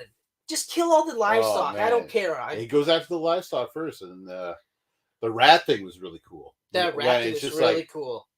Most nights you see at least 10 rats, and he knocks on the wood, and it's like they're gone. They're scared. Yeah, they've left. They've left, and it's just like, because Clement is familiar with boats, but he doesn't live on a boat. Yeah, you know, he's like, yeah, okay, whatever. And he's like, no, if you could burn this thing. Like, burn it to the ground, and there'll be rats in the ashes, living in the ashes. And you're like, yeah, you're right. Yeah, that's fucked up. Like, they're sleeping there, like, dude's like packed through his dick and laying out. There's a rat on him. He's just like, get off. Yeah. And then rat just kind of sidesteps. He didn't just jump off him. He's just like, no, I'm just going on this side of your belly, buddy. And I'm like, ugh. Yeah, I know. I couldn't even imagine. Like, I couldn't That's so gross. But yeah, it would have been like that. But that's, you know, but then again, like, I said this to somebody at work, and it's like, because I love time travel movies, but I got my own little weird things where, like, I always think about the smell, and you always talk, like, you always see, like, they'll go back in time, and, like, could be the Renaissance era, you know, and not one of these characters go, everyone fucking smells like death. Yeah. Like, because you bathe in the river once a year. Like, everyone would stink. Oh my god, so bad. Like, I couldn't even think of it. Like, the hottest woman there, and I'd still just be like, I can smell your vagina. I can't. Like, you're under all those layers, and you're 10 feet away, and goddamn. And I know that's horrible to say, because, I mean, after, like, he'd be like, I'll be right back, shoot the future, have some soap, come back, be like, I don't care what this does to the timeline. Let's do it. You need to clean up. Let's do it, but you gotta clean your shit. That fucking river. Wow. I'll show you how to do it, but, like, I mean, like, not just that, like, obviously no one smells good there, you know, but it's like, so that's one of those thoughts. And I saw then, of course, a boat full of rats is just, no, fuck that. Yeah. Fuck that shit. But that's the world they live in. Yeah. It's funny, this movie was like, was up 2 hours. 2 hours. And it slowed down at the perfect time to speed up a bit to build more tension, but then it would go right back down. Like, the pacing is perfect. The tension building is just so good. Yeah, like, the suspense was unbelievable. And I griped a little bit about how much we saw of Dracula in the trailer. I was like, I wish we didn't see that much. Yeah. And then I said, like, at the beginning of this that but when I watched it, I was like, oh, fuck it. I didn't. They kept a lot hidden. They kept so much hidden. Yeah. And, but when you finally see the full-fledged Dracula, this giant bat-looking motherfucker. Yeah. Whoa! Yeah, like a cross of, like, a bat and Nosferatu. They actually build him in the movie as Dracula / Nosferatu. Yeah. The Nosferatu creature. My favorite shot, I think, in the whole movie is when everyone comes down to get to Toby and they look through that hole in the door and they see Dracula for the first time just standing there. Yeah. And then they were like, we got to fucking get in this room. And then he just slowly walks out of frame. I was like, oh. And it was creepy. Like I jaw dropped at that. This Javier Botet, oh man, this guy is amazing. He's whenever you see like a creepy, lanky looking practical like effects monster. Like Doug Jones. Just like Doug Jones. Nice. So like Mama. I haven't seen that yet. Okay, well Mama was Andy Michahowski or whatever. The guy that did It and Flash. Okay, so he did Mama, produced by Guillermo del Toro. This guy had played the creature in it. Okay. Incredible. The Hellboy remake, he was Baba Yaga. Oh! Yeah. Whoa! Yeah. So like I gotta watch that movie again. I really like that movie. Good It's stuff. been too long. Good stuff. So when I read that he was playing Dracula, I was like, oh, first practical effects, yes. But also just the fact to think that like Dracula's gonna be this tall, lanky fucking bat creature, gross looking thing. Oh yeah, like it was starting. It immediately reminded me of 30 Days a Night. Yeah, because what I love about 30 Days a Night, even though it's like not one of my favorite vampire movies, although I want to rewatch it, but even the story like 30 Days a Night, but like my favorite part is that they're ugly.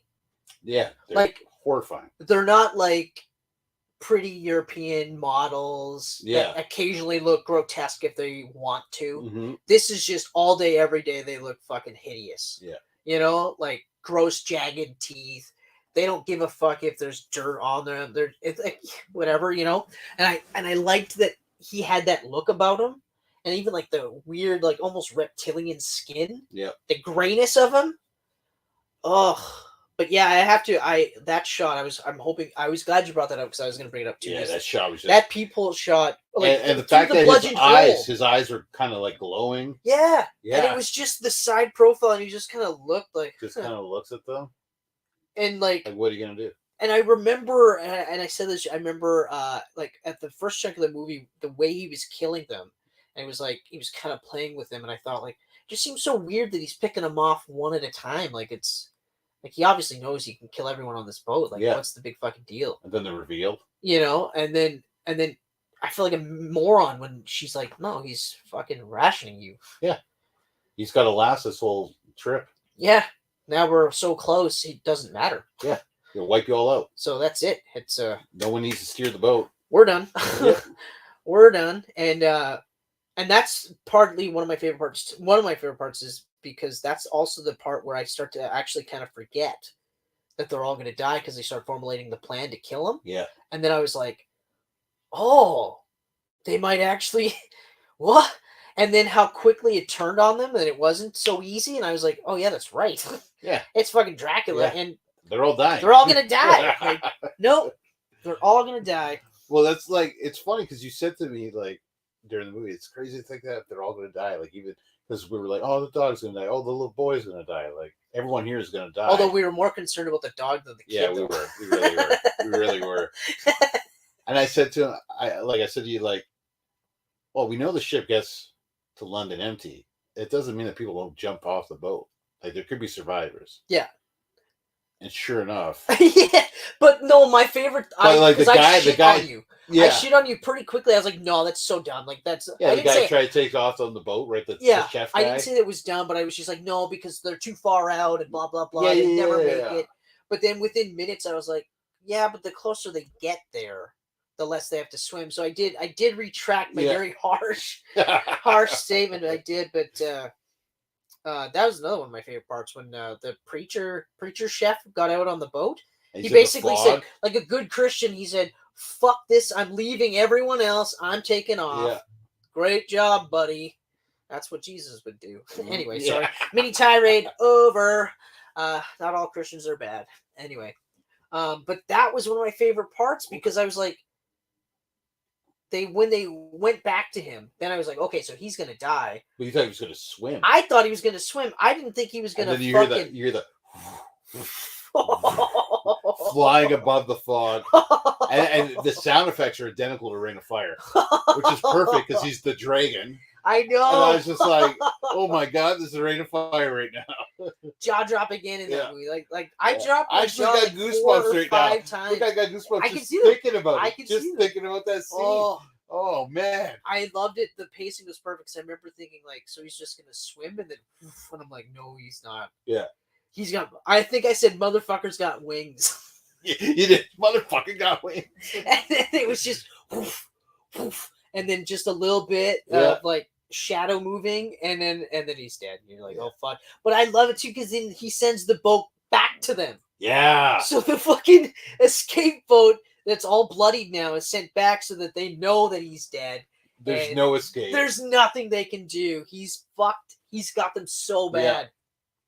Oh, it's just so fucking good. I feel like I want to rewatch this like now. I do want to rewatch it, but I said this to Michelle too. I was like, I am so glad I saw it in the theater. Yeah. Because if I watched this on my TV, I would have been like, this movie's fucking awesome. And then I would have been tainted because I've been like, I should have saw this in the theater. God damn it. Should have saw this on the big screen. Yeah. This is so fucking... We didn't even talk about the chick that kind of started the movie because she fell out of the container. Yeah. And so they find her, and he's like, Clemens, the doctor, is like, so I just got to give her blood transfusions because that's all they did. Yeah. The doctor is just, I know how to give blood transfusions. There's something wrong with her blood. We'll fix it. We'll give her new blood. And so he's giving her blood transfusions, so she ends up getting better. And so when she wakes up, and then she's like, he's on this boat. Yeah. We're dead. Yeah, we got to get out of here. You like, and I'm saying he, but don't think of him as a man, okay? Yeah. But also don't think of him as a beast. We're all dead, you know? Yeah. And then all of a sudden, then they notice that she's got all these weird bite marks on her. She reveals it to them. And that was the part where that's one of the downsides. Yeah. Because I was like, wait a minute, the doctor that's been giving her blood transfusions never knows her any of these fucking body is covered in bite marks. Yeah. Because he just, she goes like this, she's like, look it. And he's all like, oh, look at all the bite marks. My God.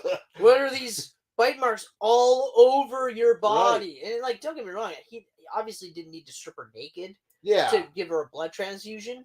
But like, some of these were in spots you should have been able to see just by moving body around and then close shift. Exactly. Like this one here, or anything on her arms, you're just like, how did you fucking miss that? Yeah. Okay. I guess that's why no one would hire you. Yeah. Nothing to do with the color of your skin. That's right. You played the race card. It was just your shitty doctor. That's all. I don't know. But anyway, but that was actually the other part that kind of dropped me. That was the one little drop, and I mean these are just like nitpick things. Yeah, just minor things. The other nitpick thing for me was, why are they hunting Dracula in the night all the time and not the daytime? Exactly. We don't know where he is. Well, you said you found his bed. He wasn't there at night. Go back and check in the morning. And also, everything happens at night. Everything happens. No one dies in the morning, like in the daytime. Yeah. So that would be the prime time to look for this. Go look for him. Oh, here he is. He's sleeping. Hey, take this fucking axe and put a hole in the boat. Let's get some sunlight in this bitch. I don't know much, but I think if we just took his head off his body, that might kill it. That's a good start. You know, I don't know much about this weird thing that's eating us. Yeah. But let's just try that. That was just a really stupid. Oh, right. We're in a horror movie. That's yeah, exactly. You know? Right? Yeah. So you're a little bit more forgiving. And plus, everything else was so good. Yeah. So, like, it wasn't like another shit thing onto another shit thing. It was just like, oh, okay, all right. Like, I'm going to let those slide because everything else was so good. Fuck. Hell, the first Dracula kill that we actually saw. Yeah. When he's like got his hand on his fucking he's just like moving his face around and like letting him slowly bleed while he's just like being all weird and shit. Like this wasn't a sexy vampire at all. No. This was a gross like I don't give a fuck about anything. Like the most alien looking feeling Dracula there ever. is nothing romantic about this Dracula. No. At all. I shouldn't say sexy. Some people might be into that. They might be into that. It wasn't sexy for me, I'll tell you that much. But I mean, fucking bestiality. And goddamn, those fucking death scenes. Every death scene. The blood flow was plenty. They didn't shy away from it. There were some like gaping holes in people's throats and shit like this. But the burn, like when, fuck. The burns. When Alderon or whatever, Alderon, because he's tied up on the mast. That's the word, mast. The mast. And he's saying it's burning, and it's like the sun is just showing that same classic shot of the sun getting to him. And the second it hits him, though, boom, he's lighting on fire, and then his skin's melting. You see muscles and shit, everything. And he is screaming bloody murder, and oh my god, it was just horrifying to watch it. Ugh. And then the kid. The kid, fucking kid, and the grandfather, the captain. Oh yeah, and he's like right with him. That's right. And he lights on fire with the kid. Oh my god! And it was burned hot because his skin was fucked after. Oh yeah. Fuck, man. Special effects are like so good. Like I mean, obviously there's CGI in there, but I couldn't pick anything out to tell you the truth. Yeah, no, it's just standard all like the flying shots CG is the ones stuff. where I'm like, those are CGI only because of course they are. But again, they're in the nighttime, so they look good. And a lot of it was shadow work, so it's just like I don't care that they CGI'd shadows. Yeah, speaking of the shadow work, that was old school. The way they had Dracula like moving without you actually seeing him. Oh. You see the shadow in that like in the hull of the ship where the dog was looking for it. I was just like, and that's what I mean. So like, well done. I was expecting a certain type of horror flick based on the previews. Yes. And based on how the look of Dracula, I was expecting a certain style. Okay. Yeah. And I was all in. I was like, this is gonna be great. I can't wait to see this in the theater. But then when you got these little tricks of the trade, like updated tricks of the trade, the shadow work, the combinations too, the atmosphere. Yeah. I mean, and then like I said, like the lore stuff, actually turning vampires and like lighting on fire and and all this stuff, like needing to consume, and then just the absolute grotesque nature of Dracula, like just everything comes together so perfectly well. Yeah. And the cast too, like we haven't even talked about the cast. The cast was amazing. All the cast. Like the captain is the biggest name in the whole movie. And like, well, for good reason. I mean, like I said, I didn't know he was in Game of Thrones, but I was willing to bet money he was. Yeah, exactly. But everyone else in this movie was so good, and like again, 2 hours, and I was like, fuck, man, fuck. Yeah. Chemistry's through the roof. Everyone was great. Everything made sense. Like even the initial distrust from the boat, like the superstitions and stuff that we laugh about now. Mm-hmm. We're like, that's a thing, right? Like, how do you explain it? You don't, so it's superstition. Yeah. But even some of it was just the casual nature. Like when Alderon saw Dracula the first time, he was the first one to see it. Yeah, through the friggin'. Oh man! Yeah, through the spy glass. That was a nice jump scare. That was a nice jump scare. That was a nice jump scare. I'll give him that one. Yeah, there was I think 5 jump scares in there, and they got me on that one. But I think that was the only one that got me. It was because I was always expecting like when he's off in the distance or something. No, got me. They got me twice because there was one that I got just before that one, and then the spyglass got me. Right. I can't remember the one that got me before that one, but I remember. Yeah, I had one more than you. But I said to Michelle, what my favorite the parts were when they would do the slow pan. Yep. And then they would catch Dracula in the slow pan, and he was just casually doing nothing. Yeah. Like he wasn't trying to hide or anything. Like when they were in the captain's room, right? And like you were saying, he was hoarding it in there and you said it too. And you're like, he's in the room. And I was like, nah, he's not in the room. And then they slow pan to a corner after all this shit happened with Alderon. Yeah. And they leave. Then they slow pan.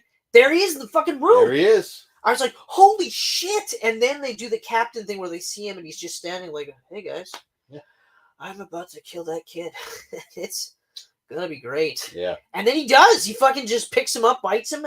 I thought they were gonna do that off screen. Mm-hmm. Nope, they show you it all. They show that kid die. Fuck. They show that kid die. And they kill it on fire. Okay, first off, to break the kid's heart because his job is to look after the animals. That's right. And he felt so bad. He felt so bad. So then Dracula kills him, and then he lights on fire. And then we actually get to watch his body sink in the ocean. Yeah, like they wanted you to know. Yeah, that's right.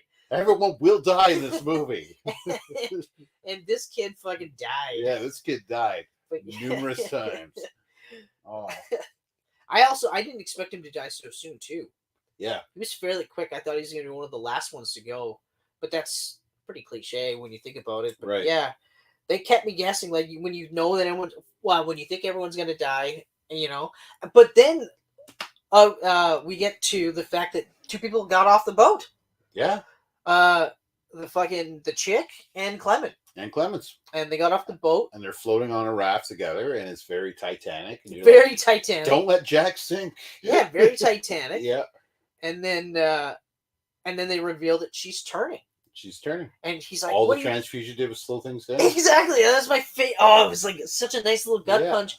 But it was funny that she did take the biggest piece. She did. So she could die. Sitting. And I was like, wait a minute. You point that out immediately, and I was like, yeah, oh my God. Are you fucking kidding me? Wait a minute. Just like a woman to be like, I gotta go die I mean, why don't you just sink? You're dead. Just get the fuck off this thing. Just let go. I know you want to go make everything dramatic over there and light on fire in the sunlight. Like, come on. I mean, granted, like she's like, yeah, no, I'm gonna do this. Yeah. I've never had a choice, so I'm gonna choose this. Shark infested waters. Hey, like, yeah, you just floated on That's fair. But then that fucking ending. That ending is more sweet than bitter, but it is bittersweet. It is bittersweet. Because now you want more. Yeah. Now because of course, and I really thought after you said maybe he's Van Helsing, I was like, you know what? Maybe the reveal will be like he's part of the Van Helsing family. Yeah. Because that would have set it up. Because he's clearly hunting Dracula now. He says it. He's like, I'm gonna spend the rest of my days hunting this thing, and I'm gonna fucking kill this thing. And Dracula knows he's there, and he's mocking him. He's doing the boom, boom with the cane. So fucking awesome. Yeah. Though. And then like they do that quick reveal of his face, and I'm like, I'm glad they didn't like because I said that I was like, I wonder how they're gonna make him look, and he doesn't even try to hide the fact that he's fucking. No. He's a gross, ugly fucker with a hat on. Hat on. Yeah. Jacket collar up. Yeah. But I liked just this little like, hey, what's up, faggot? I don't know. I'm back on that again. I was doing good. I don't know why but the taunting thing. He did the thing, and then of course he looks, and then there's that big whirl around where he kind of caresses his cheek. He's like, "What the fuck?" And then he's at the door, just like, yeah. See you later. And Clemens runs out, and you just see him like often tall and lanky and creepy. The hunt's on. I said like I thought maybe like like Clemens was just a fake name or whatever, and then I thought what if he took the name Van Helsing so that no one thought it was Clemens, right? Yeah. But like so a sequel bait ending for a movie that's not going to get a sequel, but should get a sequel. Yeah. Like. I mean, if you're on the fence about seeing this movie in the theater, see this movie in the theater. Like, yeah, like support this movie. I mean, especially because like there's all this talk about how big franchise movies are killing and squeezing out the smaller movies, and it's true. Mm-hmm. Okay, but the reason why it's happening is because we're speaking with our dollars. Yeah. Right. So let's speak with our dollars for the positive, so that like fuck, you think an indie film will get made? If shit like this, shit like this doesn't make money. Like, granted, they're in a tough position because of the deal that you were talking about, the bio deal. Yeah, the bio deal. That's a terrible, terrible situation. That's I mean, horrible. it's a good situation for the people involved that benefit from it. But I mean, if you're in North America, it's playing here. Yeah. The Last Voyage of the Demeter. Just watch it. A Dracula movie you never knew you wanted, but you fucking want it. You got to see this movie. Oh, it's so good. It's so good. I like that you could slot this right in between, like literally in between Francis Ford Coppola's Dracula. In the Transylvania, you could put this movie, and it's after Transylvania. Yep. Because you could argue that he just decided, like, I mean, obviously, the Clemens part doesn't really, kind of doesn't hold up, but you could. Yeah, you could. But man, it also made me want to rewatch that movie again. Yeah. Because that's a great film. That's a fucking great. Oh, it's a great flick. Yeah. But God damn, like I said, I knew I was gonna like this movie. I did not think I was gonna like it this much. But I also didn't expect the things that they did. They did so much fucking cool shit in this movie. They really did. Like, it's pacing. It's the movie. It's the tension building, or not the music. It's the tension building. It's the acting. It's the cinematography. It's the direction. It's the chemistry. It's all of these things come together. Yeah. And it's the story. Like, oh man. Yeah, it's so good. It really is so good. It's in a very, very original spin on a very old and almost generic character. Like you could just say it's Dracula, and then that's it, right? Yeah, it's Dracula. Yeah. You know, like you almost like rest on your laurels because it's Dracula movie, like Dracula Untold or Dracula whatever. You know, Dracula 2000. Yeah, which I wanted to like. I wanted to like, but it like this was the slasher movie that they were trying to go for. Basically, it was just Dracula with the Scream format. Yeah. Right? Scream format works for certain movies, but not for all movies. Yeah. This was so fucking great. Yeah, this is perfect. I like also, last spoiler, I like the plan to kill Dracula, but I do like how they show that he just pushed it off him. Yeah. Like, they actually show him physically getting out of there. Yeah. Instead of just, did he or didn't he? He was just like, fuck, this hurts. And he's like, all right, okay. Yeah. Good. I made it to shore. I just got to eat now. Yep. There's a lot of food. I just fucking love this movie. I can't wait to physically own this movie. Oh, me too. Like, fuck. Me too. Cool. Yeah. Absolutely. I really wish this movie could at least break even. But me too. Yeah, Universal and DreamWorks and everyone involved with this. Please, I'm doing the Violent Night thing again. Yeah. Give me more. Yes. If you can't do a sequel, give me a comic book or a video game or something. But I gotta see Clemens go after this motherfucker. Exactly. Yeah. I want to see more of Dracula. I want to see more of Clemens and the progress. And I think be pretty, or even if Clemens meets up with Van Helsing. Yeah, something. You know, because you could now pivot this story in and around the Bram Stoker version. Yeah. So it's on the outlier, but this is still the same Dracula character. Yeah. Because, like, I mean, that Dracula turned into a fucking giant bat. Yeah. So, absolutely. Also, giant werewolf as well. Oh, wolf person. Oh, that fucking scene was crazy. Yeah, that wolf seems sex nuts. scene. What the? Oh, that scene's crazy. That scene is crazy. Tits were nice though. They were nice. They were very nice. They were breasts. They were breasts. All right, dirtbags. Not you guys, us. We're the dirty. Well, man, you might be dirty too. Dirtbags and geek pants. There's over 1,000 of you now. There's got to be a couple dirty guys out there. So, yeah. But yeah, no. Please go watch this. Just watch this movie, but also support any small movie that you think is going to look good. Yeah. Do that because you got to speak with your dollars. It's like you can't gripe about microtransactions in video games when they're. I mean, I can because I don't pay for them, but a lot of people do. Yeah. And that's why they keep on having them. I will 100% support these smaller films. Baldur's Gate 3, no. Every time. No microtransactions there. No. Smash success, though. Not yet. It is a smash success. I don't know that they're the amount of money that they've made. Yeah. I don't think they're going to go that route. Yeah, I mean DLC. DLC. They might charge. They might. It's a new. Although, was it Witcher 3 that all the DLC was free? Yeah, and then they did the expansion thing, which was like another 40 hours or something. They charged for that. But that's another 40 hours. That's understandable. Yeah, it's DLC that's 40 hours long. What? Sure, I'll spend money on that. What fucking world is DLC 40 hours? Yeah, long? exactly. Like, are you sure this isn't like a 0.5? Yeah. 3.5 instead of the full-fledged sequel? Like, crazy. But yeah, exactly. Like, a DLC is $20 for an extra 6 hours of gameplay. With maybe 2 new mechanics. That weren't good enough for the main game. But 50 skins. Yeah. At $3 lots a of pop. skins. At $3 a pop. But anyway, so yes, long story short, Last Voyage of Demeter, 5 Crusades out of 5 is fucking amazing. I'm glad I saw this in the theater. Ken? Yeah. Final thoughts.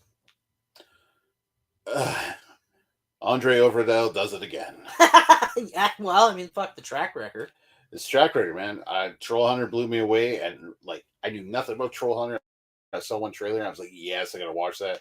Blind bought it, right? I just ordered the Blu-ray. I just ordered the Blu-ray and then watched it, and I have not stopped watching this guy's movie since. And I fucking will not stop watching. Oh yeah, don't forget about Mortal, eh? I will not forget about Mortal. Yeah, just because I really want to watch Yeah. it. As soon as you said this guy, our Norwegian Thor, take on Thor, I was like, okay, cool. Yeah. Cool. Yeah, it's crazy.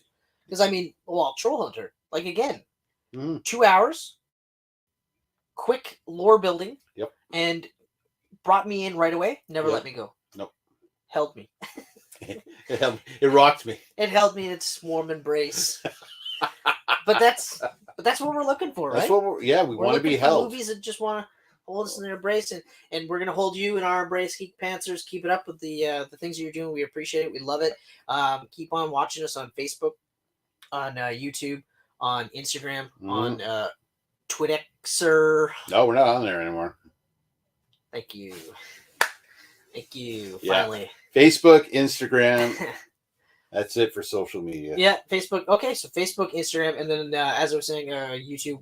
We've also got I got Apple, Google Podcasts, SoundCloud, Spotify, and geekpantsmedia.com. That Twitxer fucking threw me there.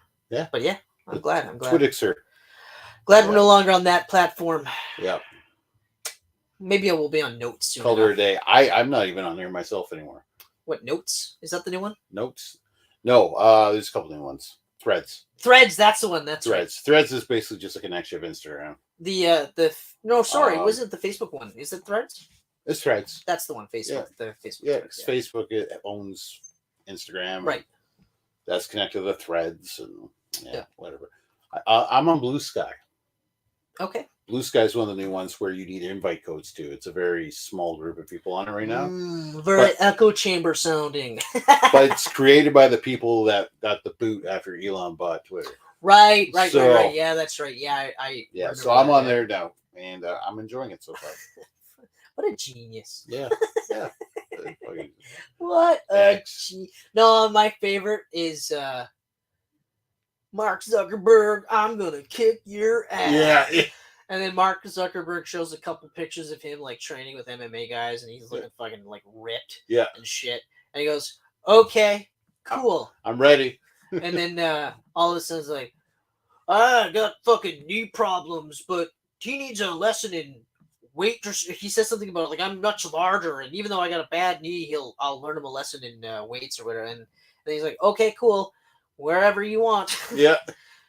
Proceeds go to charity. And then now he literally is like, "Yeah, don't listen to him. Until he shows up in Italy, I wouldn't listen to a word he says." It's like, good job, you genius. You got fucked over verbally by Mark Zuckerberg. Yeah. Mark Zuckerberg. He took the time out of his day to go, "Yeah, sure, let's do it." Yeah. And then called you a bitch. What a genius. Guys are fucking, I don't know.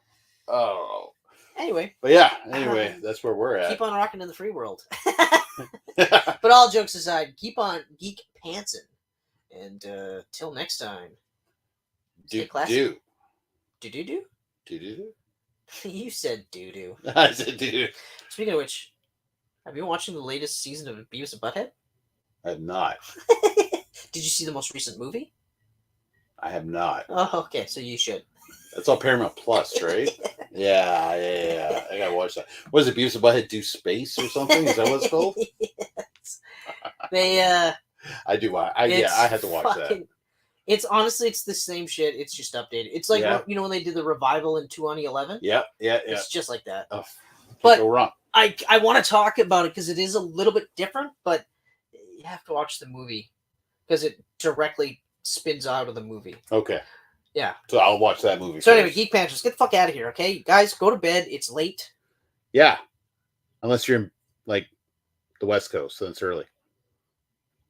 What he said. I said. All right. Here we go. These pancakes are delicious.